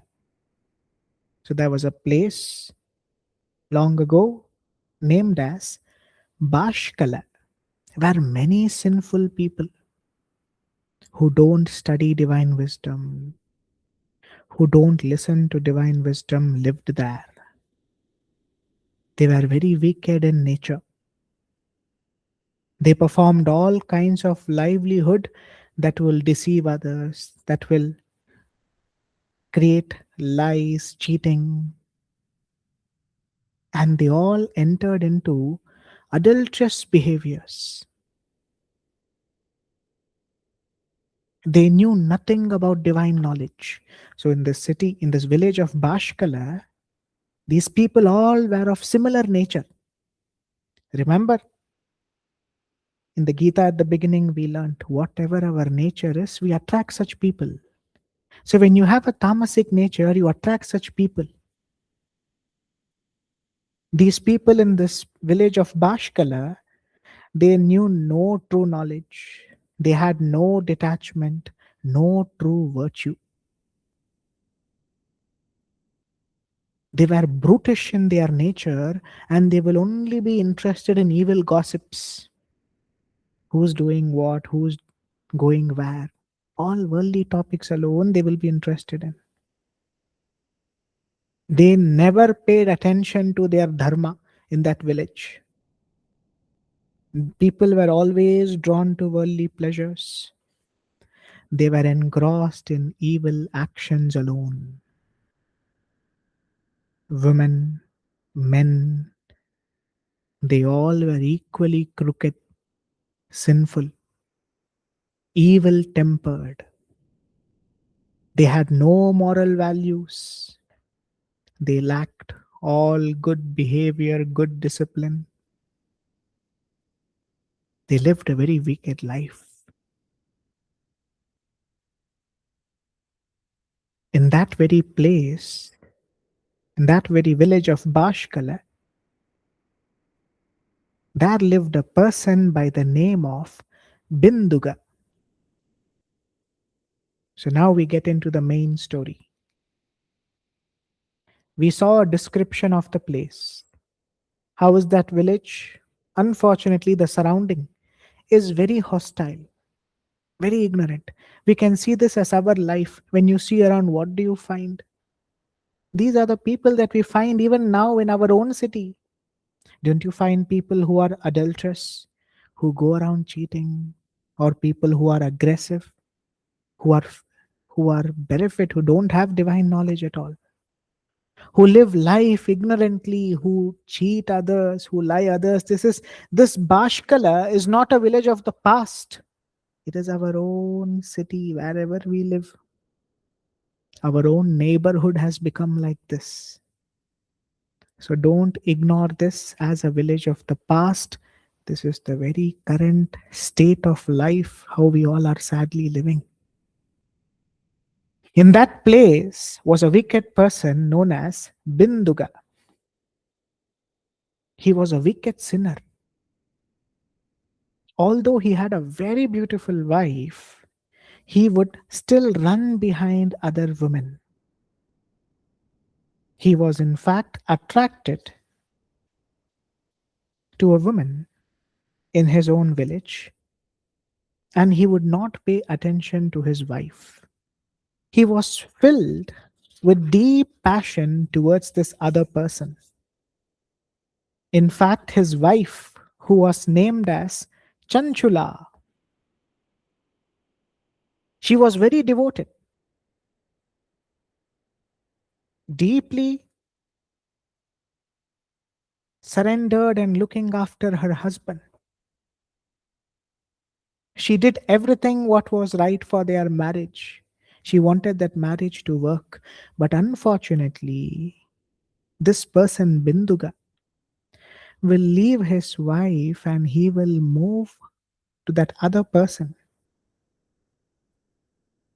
And he will enter into sexual acts and do all kinds of ignorant activities with someone else. This, dear sincere seeker, is what is known as lust. Indulging in a sexual act with your own spouse is not what the scriptures call as lust. Indulging in this act by breaking the sanctity of your marriage, going behind someone else, is what is evilness. Our scriptures, our Shastra, is not against sexual union. It is saying that this union when done with someone else who's not one's own spouse, that is when you walk on the path of adharma. That is what is called as lust. Because it breaks the moral value of trust within a relationship. The very basic yama, which is satyam, broken. The very truth, santosha, is broken. Happiness with one's own spouse, that law is broken. This is what is the action of Binduga. He goes behind someone else.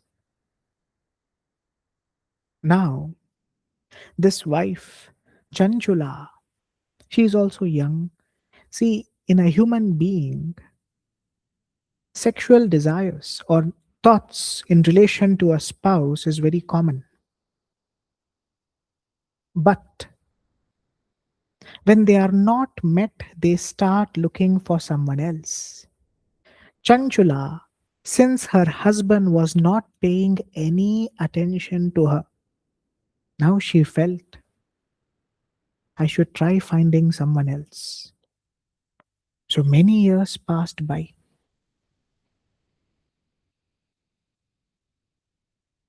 She was feeling internally deeply hurt by her husband's actions. She tried everything to make that relationship work, but her husband is only running behind someone else. He's not paying attention to his own wife. Now, what happens?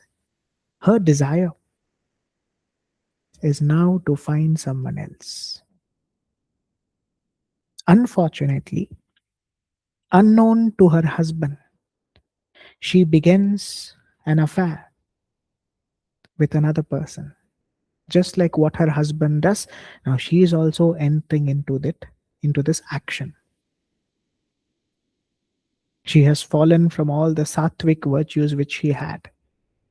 The nature of goodness is now gone, and ignorance has entered into her. Once, this person, Binduga, found his wife indulging in a sexual act with another person whom she had found. He catches her and he starts beating her. That person runs away from that place. Now Binduga starts to beat his wife, saying, how evil of you, what a fallen woman you are, that you are doing an act like this.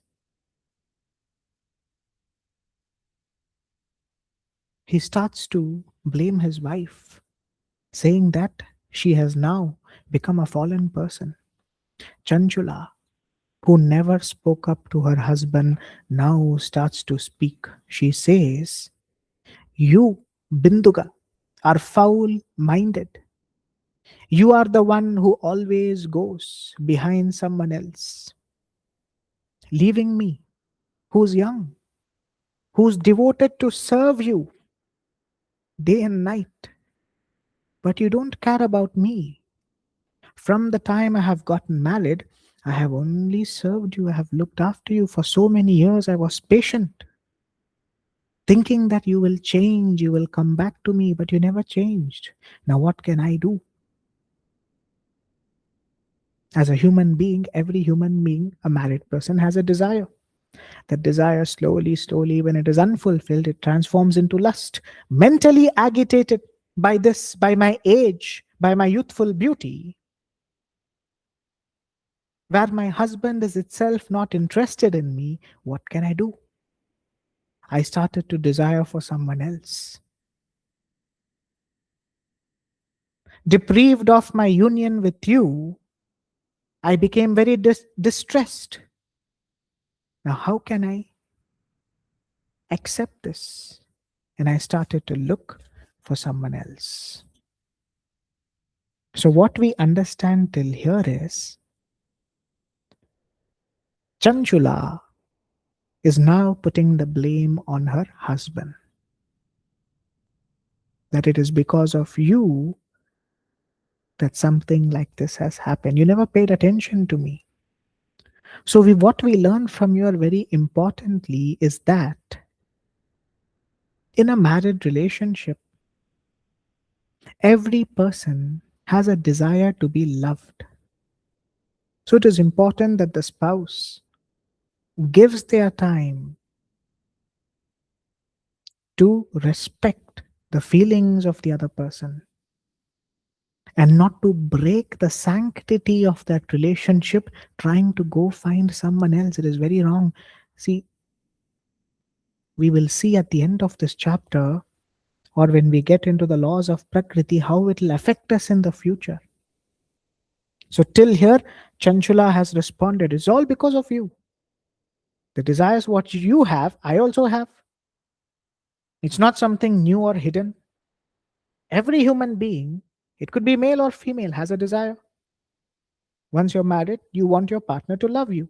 Now, when you're going behind someone else, what can I do? I have also waited for many years. I gave you time, but you never changed. Binduga. Then, listening to this, he replies to his wife saying, true indeed. What you say is very right, Chanchula. The mind gets agitated by passion of karma. Now, please listen, my dear wife. I shall tell you something which will benefit you,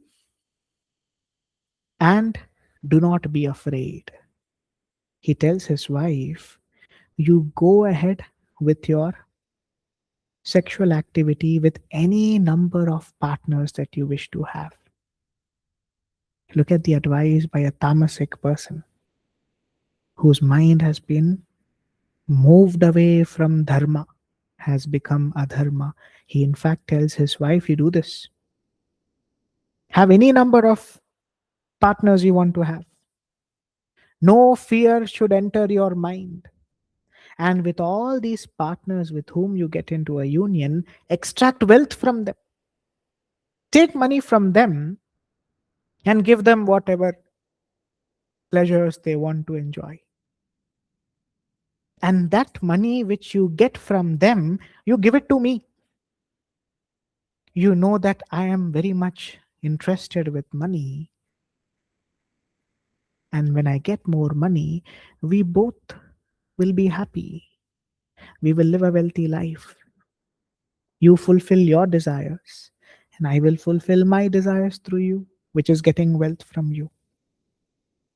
Chanchula, his wife, hearing this, became extremely delighted. She became very happy and accepted this vicious proposal. So, till here, what do we see here is that the husband Binduga is very ignorant. He's advising his wife to do something terribly wrong. And she, unfortunately, because of human desires, she has become addicted to lust because of him, of what he has done to her. See, that is why to overcome lust or desires of another person, you should meditate on the image of Bhagavan.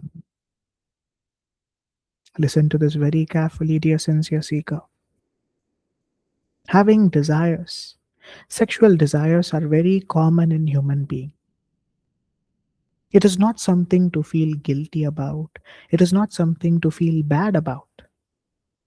But when these desires are driven or taught with other people who is not one's spouse, that is when this becomes dangerous. It is not good for you anymore. When you see something like this is happening within you, start meditating on the image of Ishvara, Sri Shiva. Whole day you look at him. Or your Ishta Devata, Sri Krishna, Sri Vishnu, Ma Devi. You just look at their image the whole day. Non-stop you look at them. Or you look at the Shiva Linga. Meditate on that image. First, you should look at that image for 15 minutes to 30 minutes. Close your eyes. That image should come in your mind. If it does not come, don't worry. Again, look at him. Full day when you meditate on him, then will these desires leave you. They'll move away. See, chintan, contemplation, the more you think of something, the more the mind keeps creating an image of it. The more you think about the world, people, they only come into your mind. The more you meditate on Sri Shiva, his form, all these people who were there, you forget them, they go away. That is the power of Rupa Dhyanam.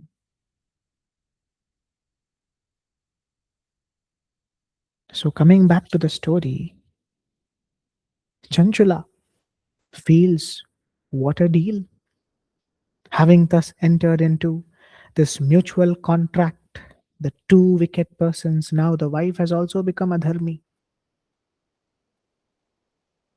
She was a nice person. Chanchula was a very nice woman who served her husband. But sadly, she did not know how to control her desires. If imagine the knowledge of the Śiva Purāṇa had entered into her at that stage, she would have become detached from these desires.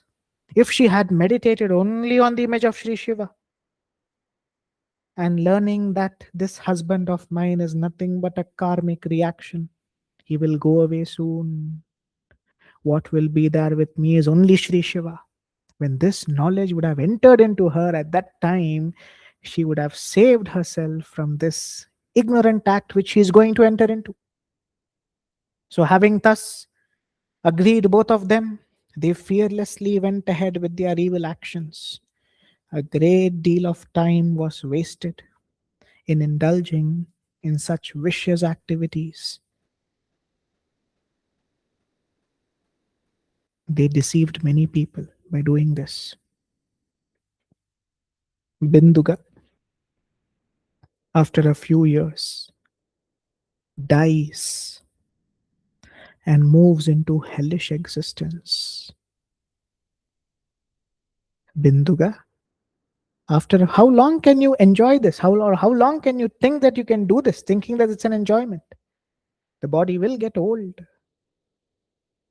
You will get tired. You will die. You will drop this body someday. So Binduga drops his body. He goes to the hellish existence, Yamaraja. The punishment is there for what he did because he deceived his truthful wife. He went against the law of ahimsa, law number 1 broken. He went against the law of satyam, broken. He went against the law of asteyam, broken. Brahmacharyam, daya, mitahara, shaucham, all laws broken. To make it short and simple, imagine, in worldly language, I will say, you are stealing someone's vehicle, you are stealing someone's money from their bank account, you are selling drugs, you have killed someone. When all these cases are on you, what will be your imprisonment? Far beyond lifetime and sometimes even beyond what we can think of. So, like that, in the law of Prakriti, he doesn't escape. See, in his body, he thought he's enjoying, he's loving what he's doing. No. After he has to drop his body, right? There should be someone who will hold him accountable. So, dear sincere seeker, you will be held accountable for deceiving, for lying. His sad wife was a nice person. He puts her as well into wrong actions. And when he drops his body, he goes into a hellish existence. You can't escape this. So if you see someone in this world who's lying, who's cheating, who's practicing all this, remember, there will be a time when they suffer in such a way that you can't even imagine.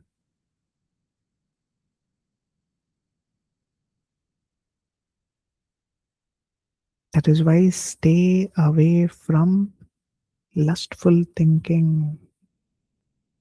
How can we stay away is a very important question, which we all have in our mind. Meditate on the image of Sri Shiva. Rupa Dhyanam, simple. That is why we have the form of a murti.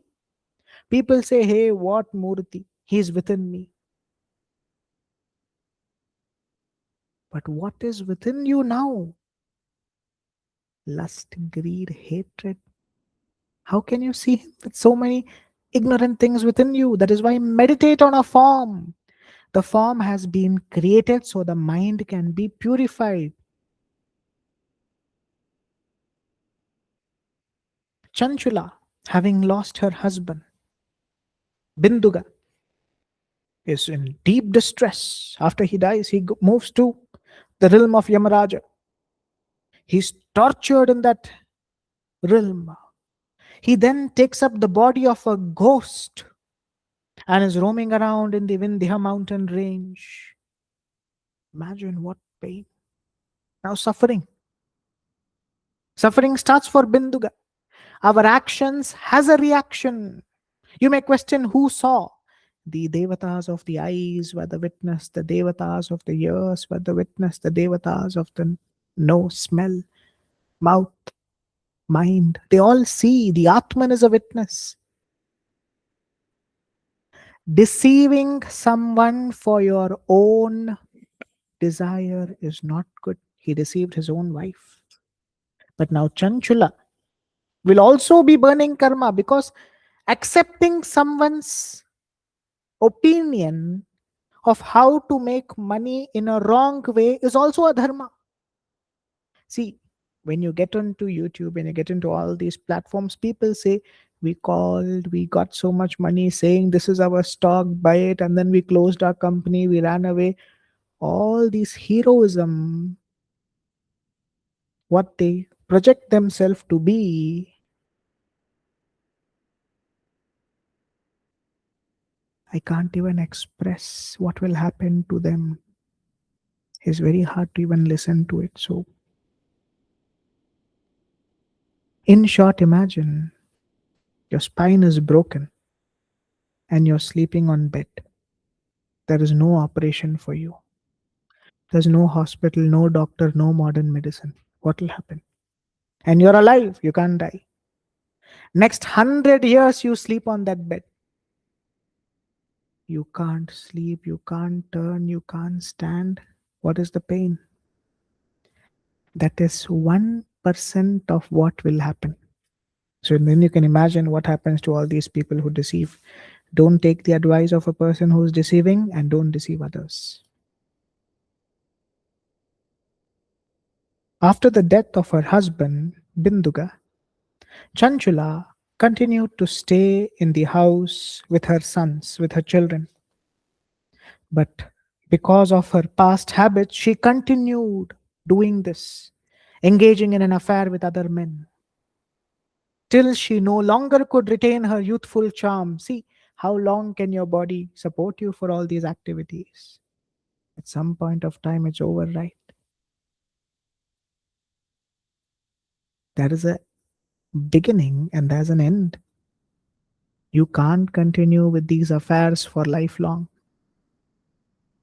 Once you reach the age of 45, 50, 60, the body shows its true colors. Disease, can't stand, can't sit, can't walk. In that case, all the other affairs have ended. No one will go on an affair with a person who's diseased. They run away. So now she is seeing the truth of life, that they all were selfish people. And I was a foolish person.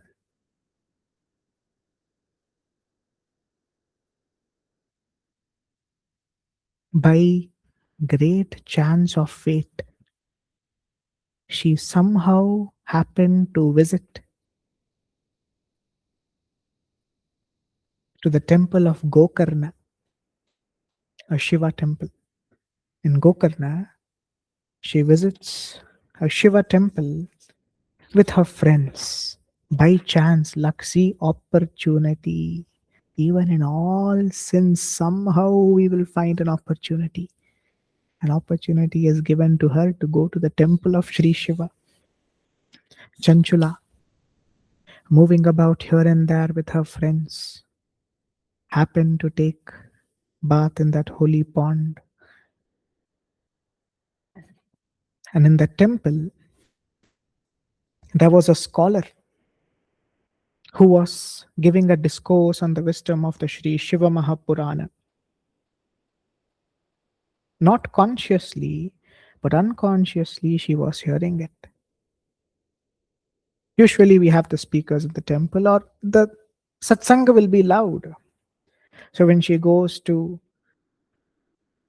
the speakers, are which are brought now. So, in the earlier times, there were no speakers or such as electricity. They would usually spend their time sitting closer to where the satsanga was happening. So, she listened to that satsanga. In that satsanga, which was given by a very excellent scholar, he specifically speaks about this one portion which falls into the ears of Chanchula. Chanchula hears this person saying that the servants of Yamaraja would introduce a hot red iron into the vaginal passage of women who indulge in sexual intercourse with other people who's not one's spouse, who's filled with lust, going around with other people. This is what Yamraj's attendants would do to that woman. This very topic gave her ultimate fear. She started getting afraid, thinking, what is this? See, such wisdom is shared to create detachment. We don't want suffering. We want peace in our life. So such a wisdom is very clearly conveyed to create detachment in us. What is there in that? What is there in these affairs?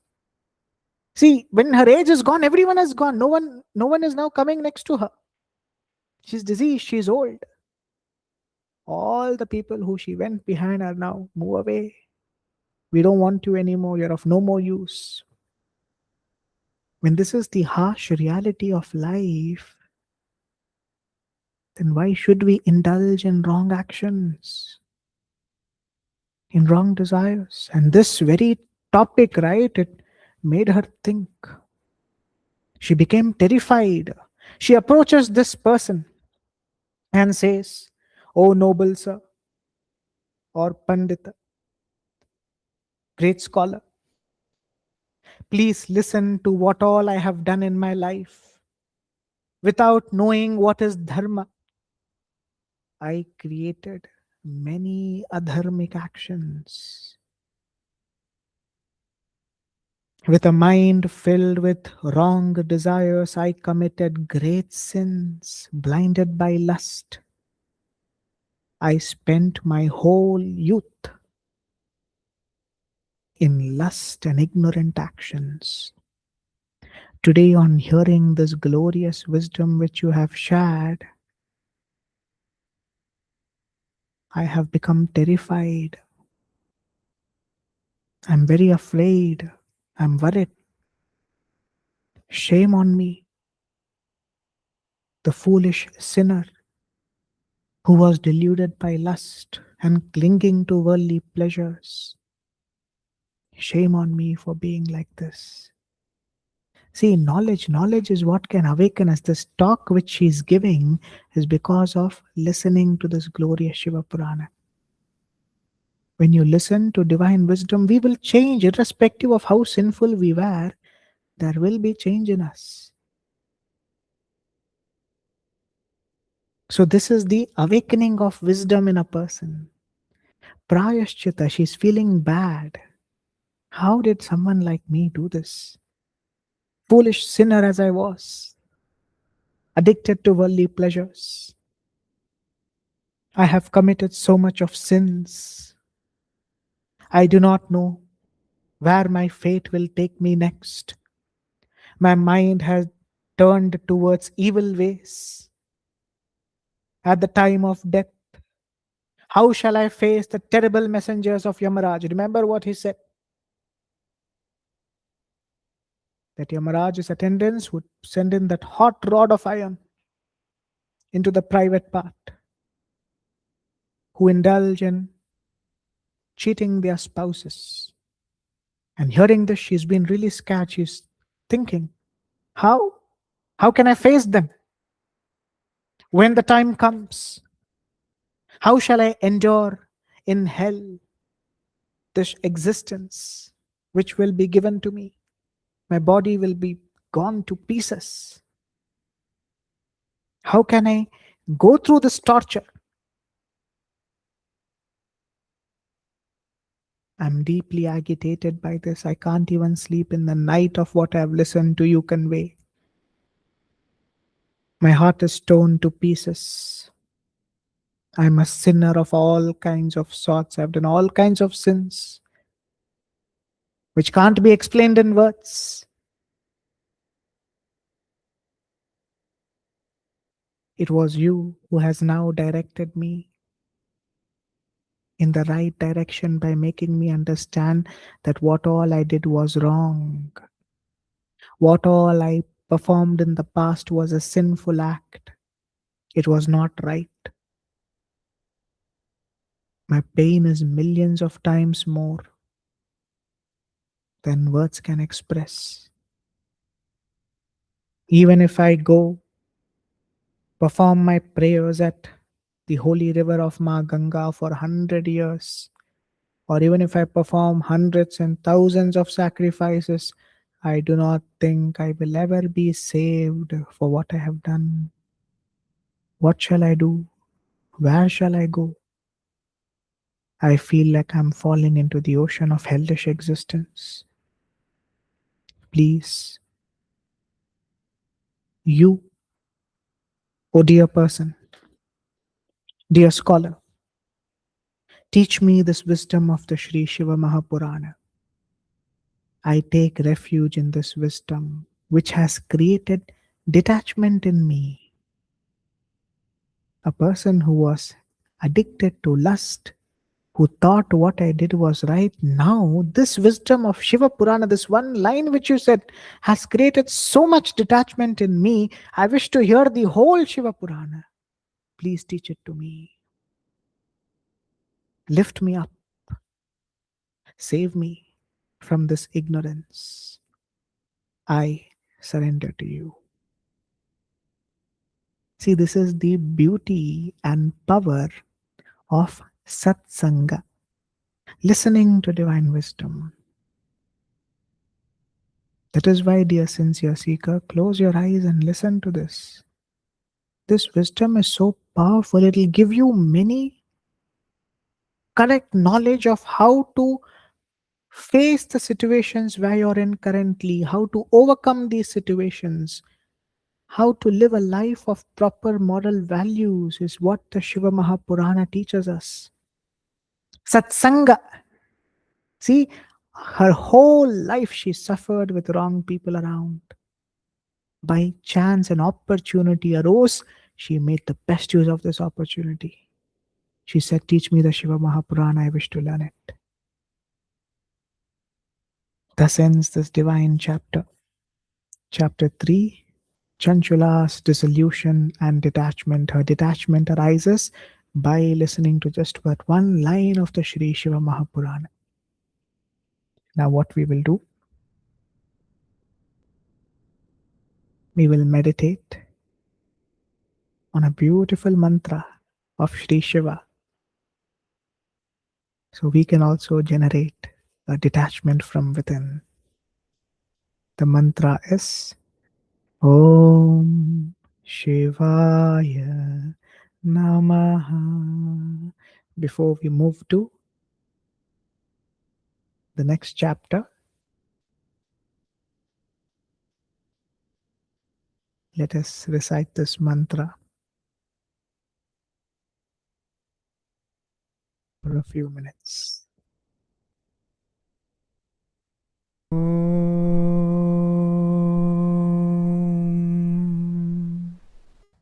Shivaya Namaha.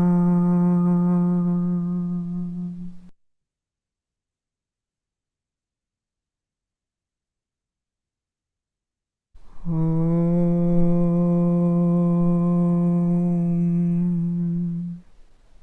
Shivaya Namaha.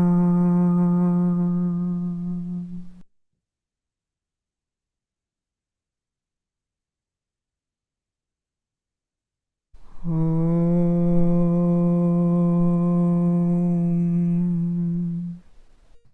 Shivaya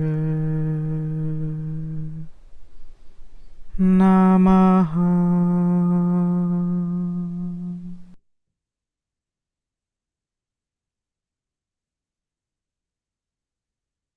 Om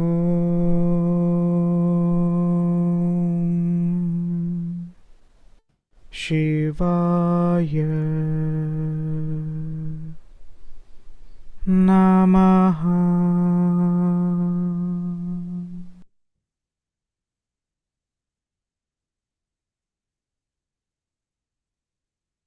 Om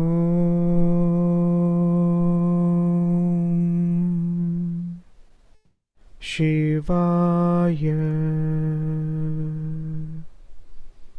Namaha.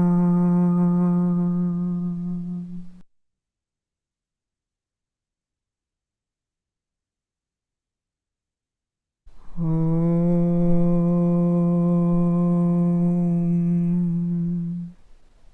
Shivaya Namaha.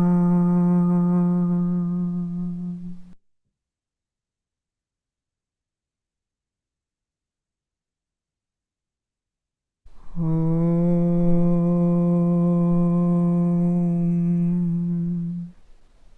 Shivaya Namaha.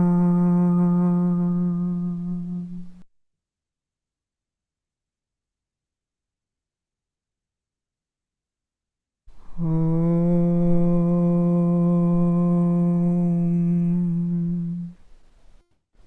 Shivaya Namaha.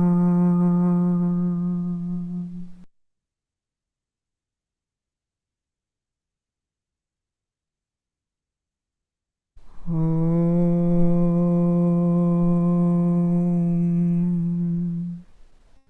Shivaya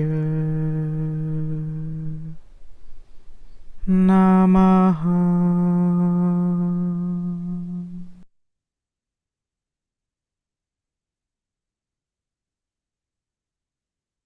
Om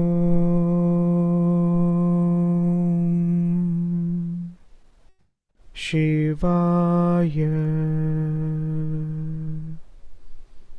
Namaha.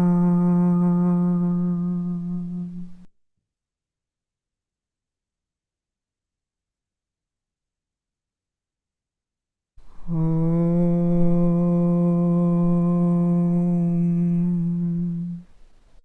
Shivaya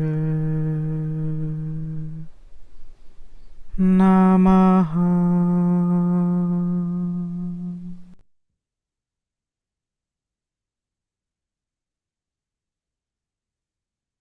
Om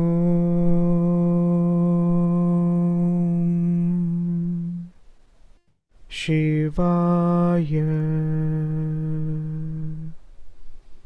Namaha.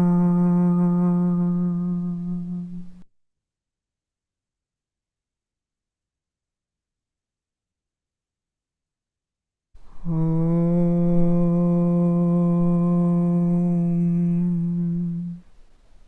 Shivaya Namaha.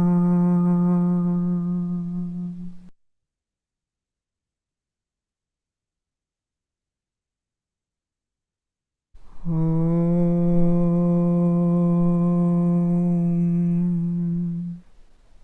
Shivaya Namaha.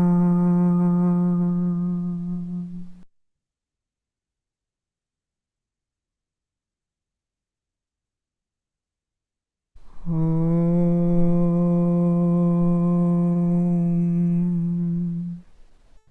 Shivaya Namaha.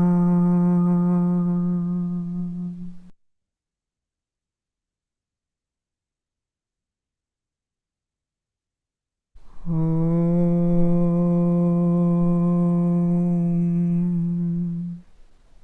Shivaya Namaha.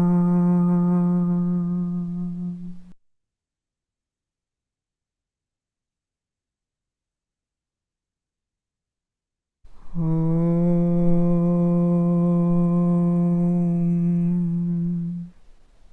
Shivaya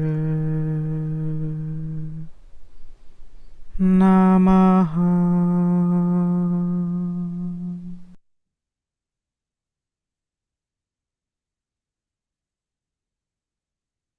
Om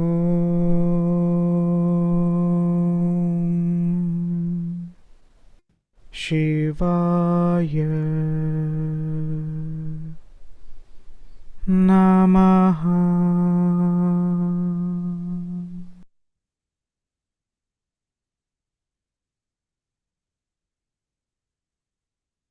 Om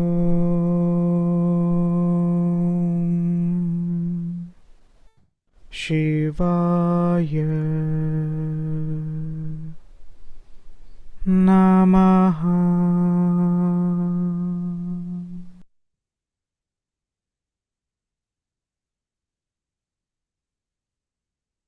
Om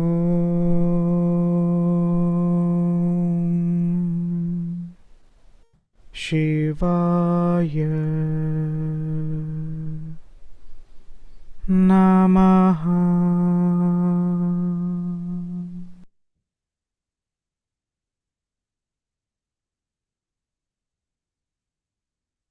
Om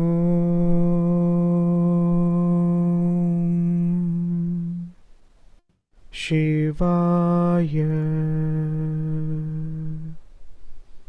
Namaha.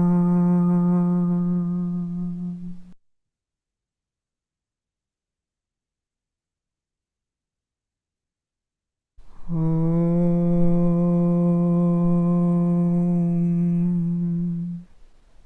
Shivaya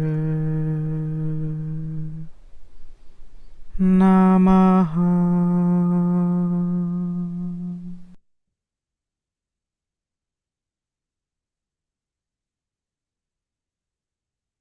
Om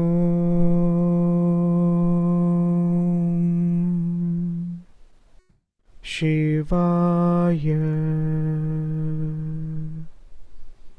Namaha.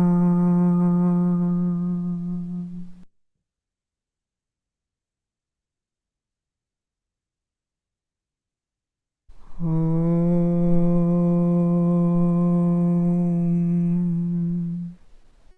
Shivaya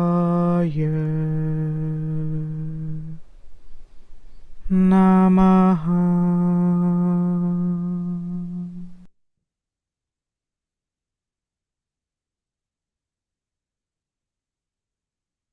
Om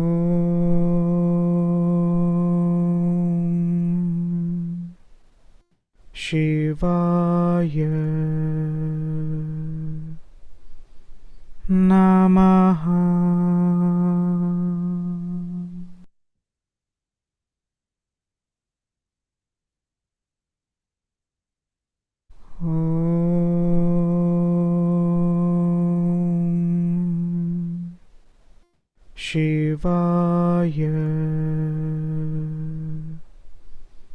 Namaha.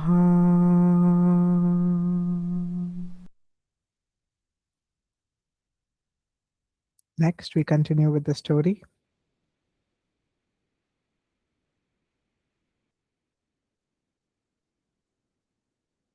The next chapter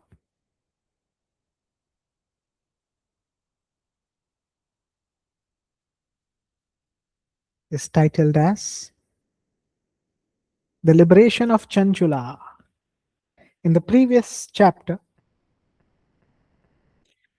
we had learned Chanchula's dissolution and detachment, where we saw how, sadly, due to her husband's wrong advice, she followed wrong behaviors, and her husband, Binduga, who dies and goes into hellish existence, and finally Chanchula, by chance, by opportunity, how we are getting an opportunity to listen to this wisdom, she got an opportunity to listen to the Śiva Purāṇa, and a detachment arose in her that I want to know this wisdom in full. Please teach me, dear scholar. Till there it ends the previous chapter. Now, chapter 4, the liberation of Chanchula. Having requested this person, the enlightened, knowledgeable person, to teach her the wisdom of the Śiva Purāṇa, that scholar is in fact praising Chanchula. He says, wonderful. Such a great desire has arisen in you to listen to the Śiva Purāṇa, which will free you from all kinds of fear, which will remove all kinds of sins from your life, which will take you closer to the feet of Shri Shiva. There is no wisdom in this Kali Yuga that can move us so fast at the feet of Shri Shiva like the Shri Shiva Purāṇa. The Shri Shiva Mahapurana, just by listening to this, a person attains liberation. And he speaks about how glorious is this great Shri Shiva Purāṇa. And he praises Chanchula for her interest to listen to this. And then this scholar, he teaches Chanchula, makes her to listen to the entire Shri Shiva Purāṇa. And Chanchula's behavior is now changing. As she is listening to the Shri Shiva Mahapurana, her behavior is changing. She is applying the vibhuti, the bhasma. She is dressing up very modestly. She is meditating, she is praying. See, this is the advantage of satsanga. Association with the right people around us. Especially association with this great scripture.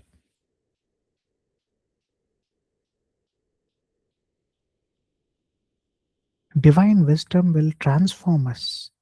No matter what kind of a sinner you were in the past, divine wisdom will greatly transform us. Most importantly, what arose in Chanchula was the intention of prayashchita, which we did not see in the previous chapter of Devaraja. So Chanchula here is an exception.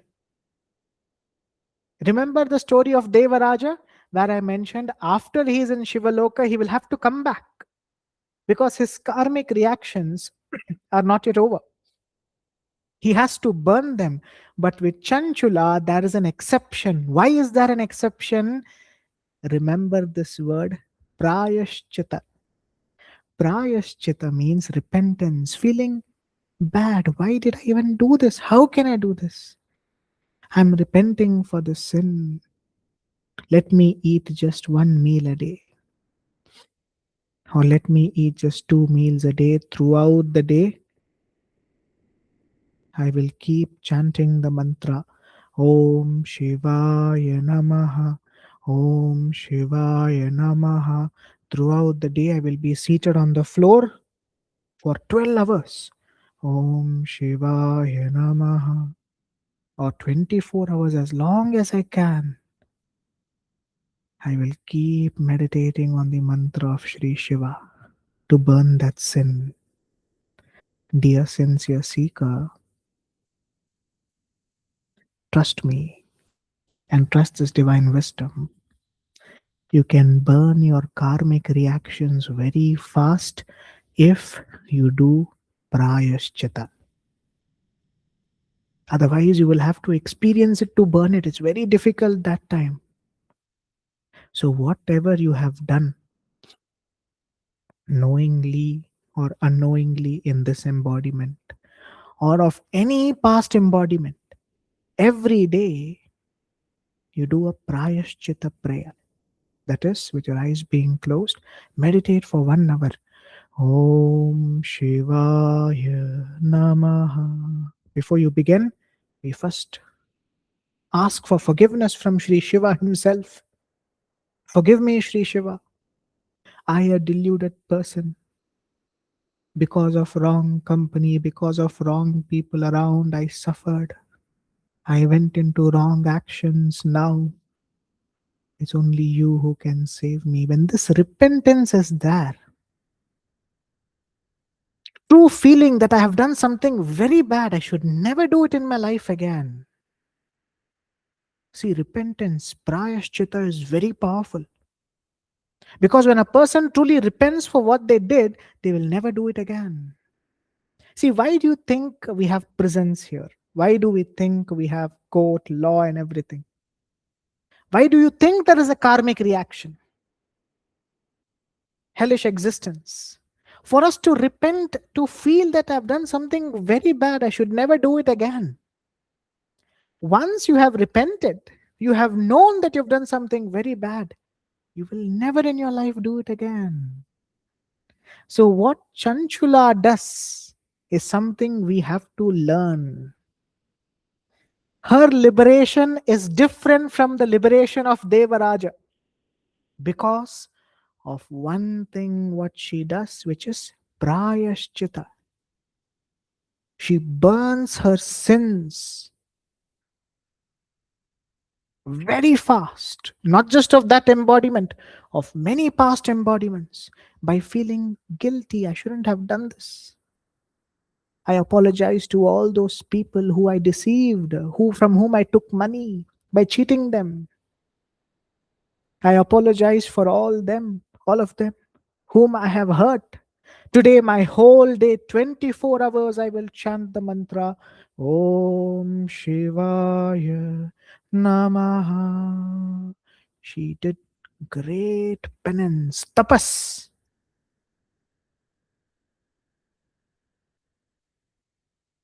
Tapas is what can liberate us.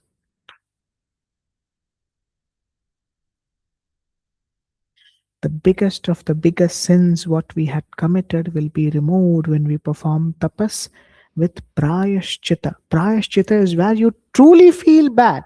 See, there are some people, I have done many bad. Now I will do a prayashchita. When that bad goes away, I'm safe, right? My dear smart person, don't use your smartness here. The smartness itself comes from the creator who's way smarter than you.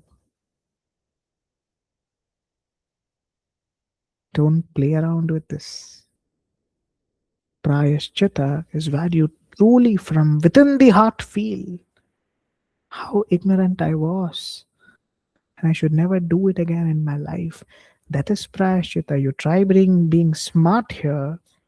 The laws of Prakriti will show you who's much more smarter. With Chanchula, there was true repentance. From her heart, She cried, she wept. What did I do? How did I do? That liberated her. So her liberation is very different to the liberation of Devaraja. Now don't get confused with the liberation of Devaraja with the liberation of Chanchula. Chanchula was liberated because she had burnt that. Imagine a whole day you don't eat, you fast. You meditate 24 hours on Om Shivaya Namaha. What is the pain that will go through a human body? Can you sit down on the floor for 2 hours and listen to the satsanga? We'll see. Your knees will start hurting. And imagine she did proper penance. That pain itself liberated her. So that is why, dear sincere seeker, every day when you do your prayers, do it with a prayashchita of the sins which we committed in this life and of the sins which we don't remember that were committed in our previous life. Don't you know what all we would have done? What don't you think? Do you think we've always been a good person? We would have definitely done something terribly wrong. So every time you pray, this is for my previous embodiment, my prayashchita. Whomever I have hurt, whomever I have deceived, whomever I have cheated, forgive me. I, ignorant person, now wish to realize, Sri Shiva, please, I don't no longer want this world to destroy me anymore. This is my prayashchita. Om Shivaya Namaha. If you do this, you will not be suffering with your karmic reactions in the future. This is a guarantee.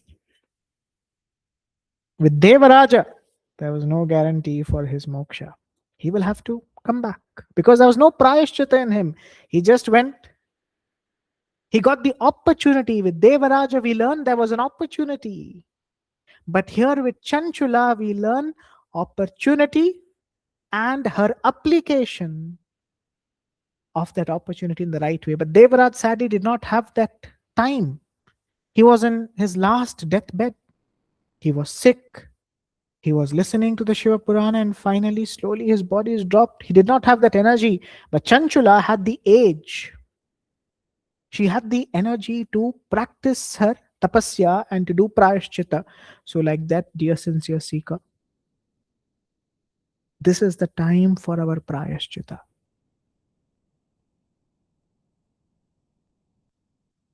Whenever you begin your meditation, before that, just think of all those ignorant sins which we committed.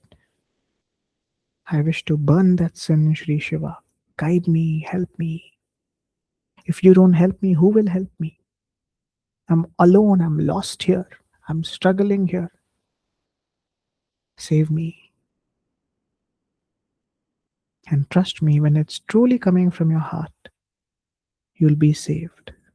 That is what happens with Chanchula. In fact, with Chanchula, Tripurari, Sri Shiva himself comes when her time comes to liberate her body. When the time came for her to drop the body, she drops her body by meditating on Sri Shiva. The dirt of all her sins were removed. Whatever she did in that embodiment was completely erased. Because her sadhana, her tapasya was a prayashchita tapasya, that I really feel bad for what I've done. I feel so ignorant that for what I've done. Forgive me. And that tapasya was being without eating food, meditating the whole day, giving full discomfort for the body, no looking for comfort, sitting down, meditating on Sri Shiva, absorbing the mind completely on him. That is the prayashchita, what she did. And the reward was Sri Shiva himself came to take her. For Devaraja, it was the attendance of Sri Shiva. For Chanchula, he himself comes for his devotee who's truthful. And she goes to the abode of Shivaloka. She lives and attains a beautiful divine form, appearing just like a devata from Shivaloka. Thus ends this divine chapter, the liberation of Chanchula. So, dear seeker, what is the difference between the liberation of Devaraja and the liberation of Chanchula? Devaraja was temporary because there was no prayashchita in his liberation. So he would have to come back to burn his karmic reactions. But with Chanchula, she really was hurt for what she had done. She felt very bad. She performed a prayashchita, not eating. I don't want food.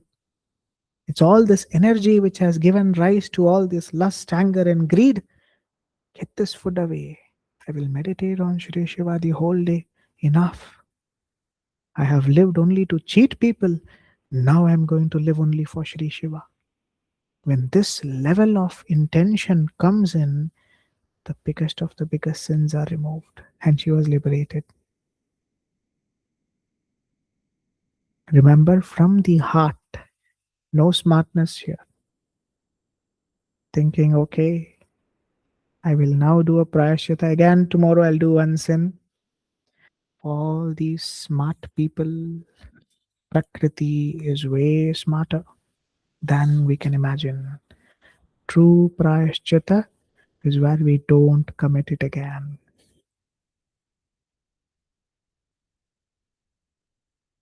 This was chapter 4, the liberation of Chanchula.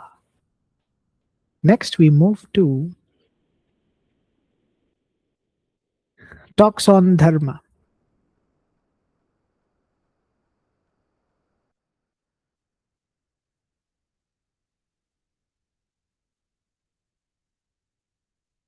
Now we will try to look at this wisdom in a practical way. How, what people do in the world, what are they doing, what will be the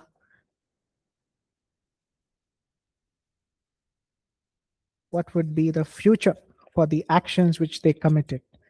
So in one of the news today, I see that there is a news which has come that officers arrest, cops arrest a tax officer for taking bribe of a few thousand or a few lakh rupees. So what we see, there is a tax officer who has taken a bribe. Why does he take a bribe is, now that is a company run by a very prominent local businessman. What happens is that in the year 2022 to 2023, his business had a pending GST DRC 1, which I guess they did not file it, due to which there was a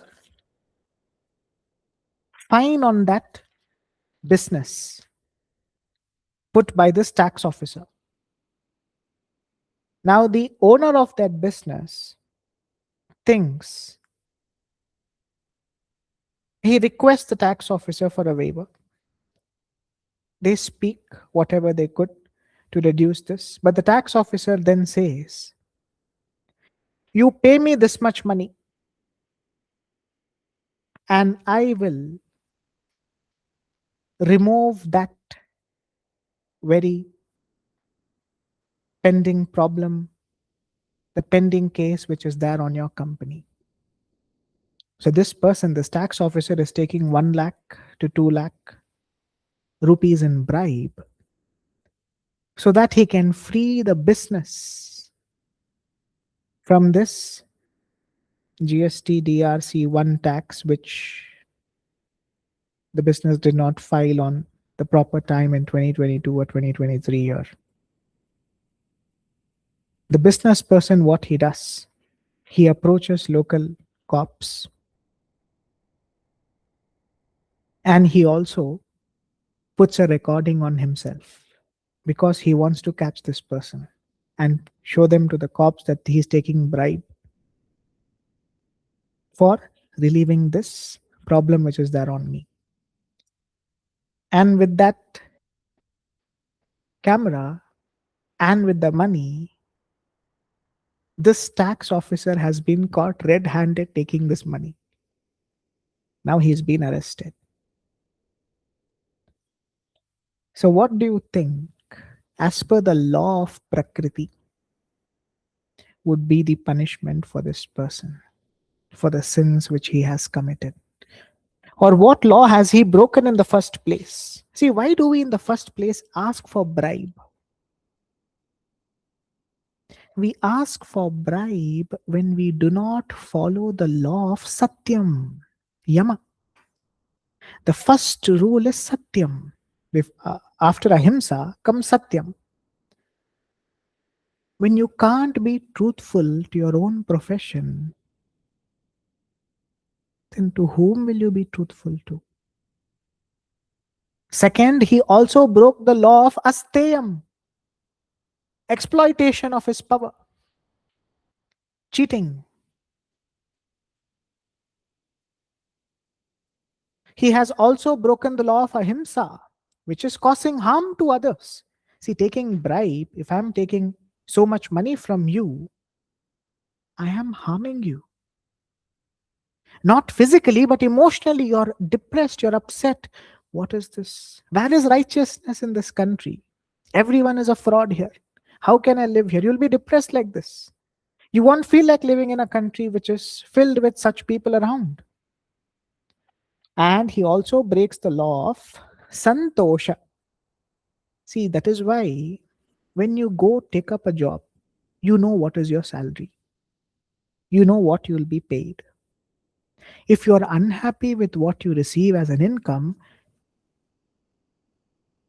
the next option as per the Shastra, you can leave that profession, look for something else. But why should you take bribe to justify saying the salary is not enough? That is not right. It is a dharma. So he has broken the law of Santosha. So much is done as per the laws of Prakriti. But as per our court system, what will happen? This guy will be in prison for 1 year, 2 years. He'll come back out. Or sometimes he will not even get into prison. Somehow they will close the case. Through the worldly law, his punishment is nothing. But through the laws of Prakriti, next embodiment will be based upon how many companies like this he would have cheated. Imagine I'm the tax officer. Like you, 100 people are coming. Each company, hey, 2022, 23, you didn't file it right? Give me 1 lakh. You come from this family. For you, what 1 lakh? Give me 10 lakhs. You're from that company. Oh, why do you want to waste your time? Give me 25 lakhs. I'll close this for you, sir. If I do all this for 100, 200 people, imagine how many places I have lied, how many people I have cheated. These all are their hard-earned money. See, whatever business it is, it's a hard-earned money of someone. I'm exploiting my position. In future, the next embodiments, I will never get a position where I'm a leader. I will always be suffering under someone. Born in the body of an animal. Now you can't be a leader anymore. Can an animal decide its own life? Imagine you're a deer standing and drinking water from a lake. Can you look at the sky and think how beautiful is this world? From behind comes our friendly lion that will destroy you in a second. You should live a life every day, fear, every second with fear. After many, many embodiments in an animalistic form,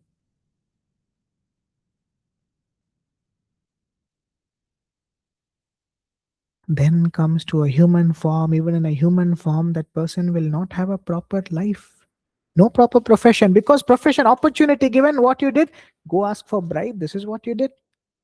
You will not be given until you don't repent for what you did. That level of pain, if you don't experience, you'll not get any. You'll never work at all. There'll be no profession. You'll be unemployed throughout your life. Go apply for jobs. You won't get any jobs.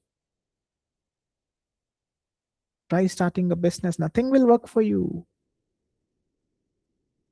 When opportunity was given, you misused. Now, no more opportunity for you. For many, many embodiments. Why? Why should you suffer like this? Worldly law is so simple that this guy will again start asking bribe. 1-2 years, he'll be quiet. What he'll do is he'll do in the back end. Hey, I hope you're not doing a sting operation on me, right? Previously, I used to take 5 lakhs. I know you well, just give me 2.5 is enough. He'll continue. But if he was taught this wisdom, what is going to be the future? No employment for you, no business for you, nothing will work. You'll be deprived of money. You live a life where you're always troubled by others. Then, after all hope gone, this world is bad. I can't do it anymore. Finally, some hope will come. But again, this person will continue this. That is why follow the law of Yama Niyama. This is the very first case under the laws of Prakriti, which we are seeing today. Don't take bribe. It is not worth it. Because in bribe, you are exploiting your position, which is you're breaking the rule of asteyam. You exploit today. Next, many, many embodiments, you will be exploited. Don't complain at that time, saying, oh, the world is bad, people are bad. When you got an opportunity, you misused. So do prayashchitta from today for what all you did. If at all you're someone who had done something like this in the past, do a prayashchitta. Stop these actions. It's not worth it. Be satisfied with your income, with your profession. Don't keep running behind more. They will even give an example. All other officers also do corruption. They also take money. Why shouldn't I do what others do? Sadly, you don't see where they will go to after this. If you know where they go to after this, you will never ever do this, what you're doing. Someone is doing adharma does not mean we also do adharma. See, there are people who sell drugs in this world to make money. Do we also do that? We know that it is wrong. Dharma should be there in our life. If there's no dharma, then there's no point at all in living. Another person, the other news here is we'll look at dharma as per this. That is, 8 suspended for temple money theft. So 8 people have been just suspended from their position. Dear sirs, please go back home. People have got to know. You've stolen money from the temple, go back home. That is the punishment as per worldly law. Now let us look at this as per the law of Prakriti. What did he break? Number 1, ahimsa. He harmed all of us mentally, because temple is a place where people donate. So money can go for the food, annadanam, giving food for the people, the devotees who come there, or for the better construction of the infrastructure of the temple. We all trust and we do that. But what happened? This person has now hurt our feelings. Ahimsa. What did the government say? Go back home. We've suspended you.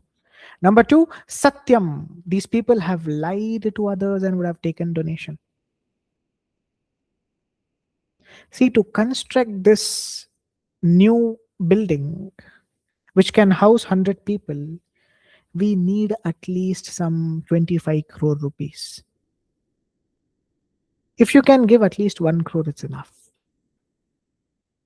They extract money by lying for something which will hardly cost 10 to 20 lakhs.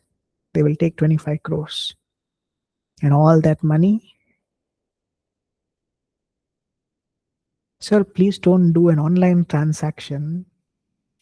Our bank has some problem. Give it to us in cash. All this hypocrisy they will do. They'll take money. We are doing God's work only, right? God gives us like this. So we take it.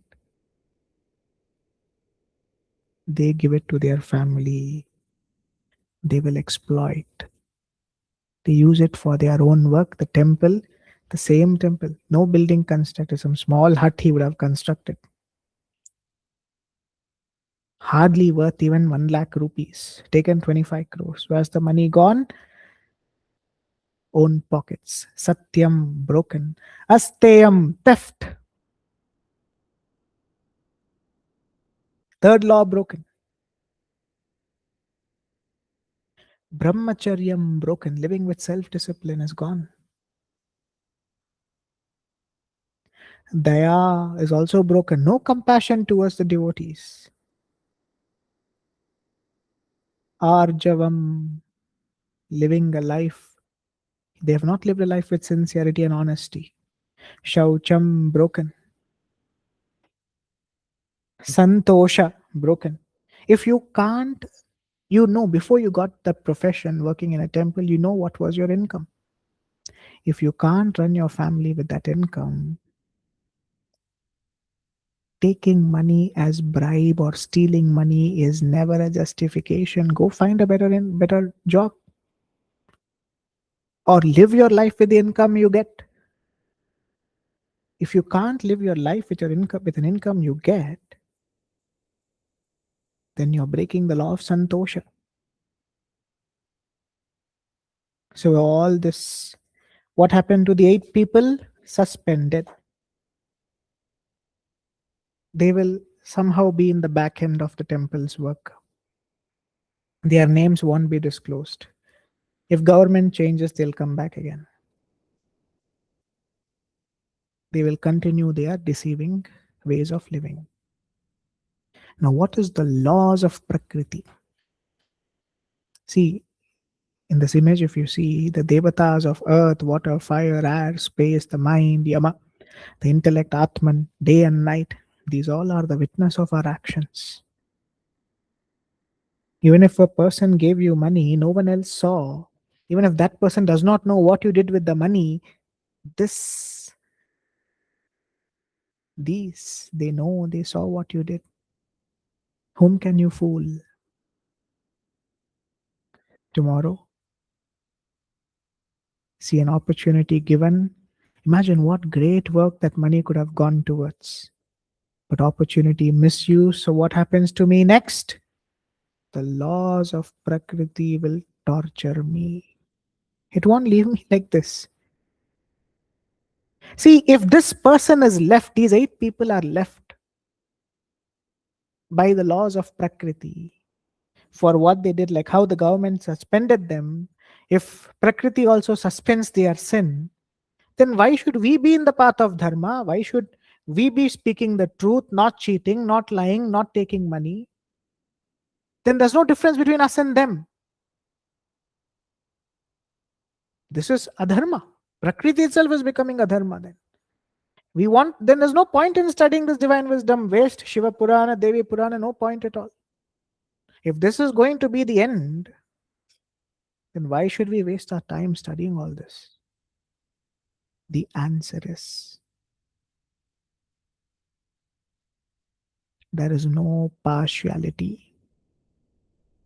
Whoever you are, you escaped this, maybe the local administration, but you can't escape in the laws of Prakriti for the next few embodiments. Number one, you don't get a human body. You don't deserve a human body. You like cheating, right? You like stealing things, right?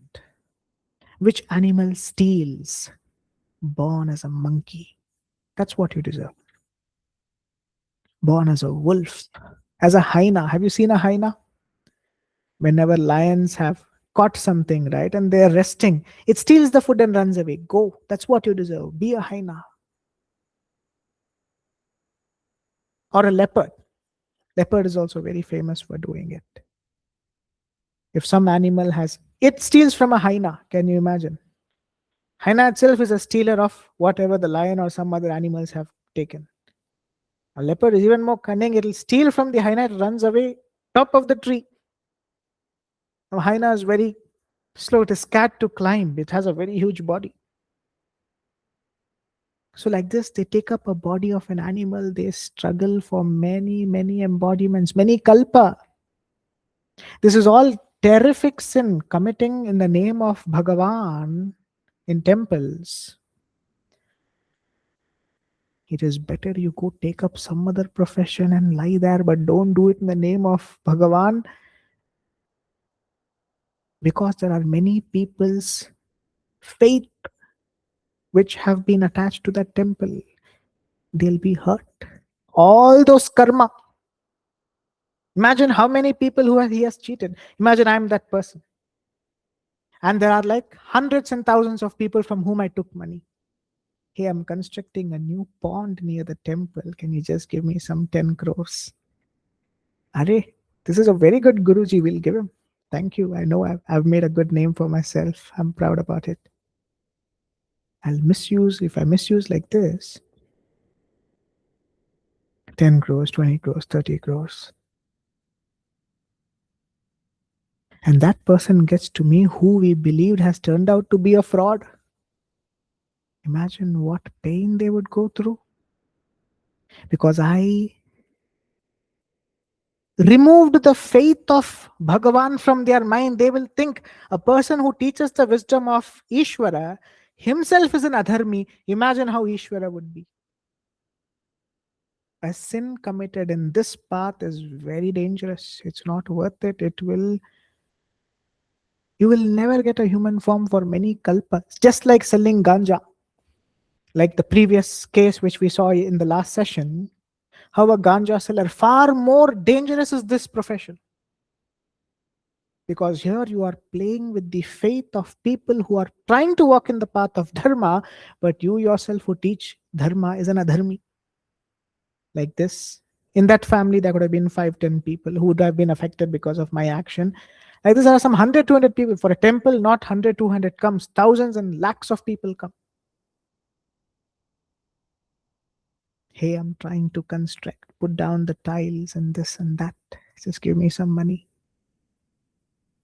And I use it for my purpose.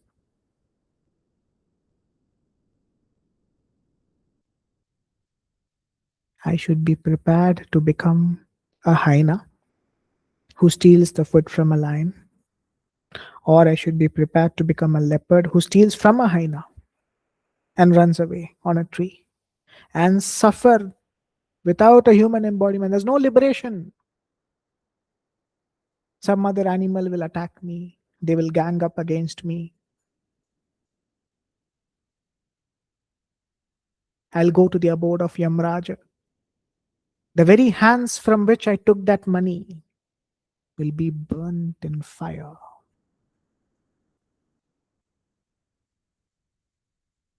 What is the law of the country? Suspension. Oh, these 8 people we know. You go away, please. For some days you don't be in our country. How much money do you have in your account? Just some 250 crores. Go somewhere. Buy a property, luxury property, beach facing villa.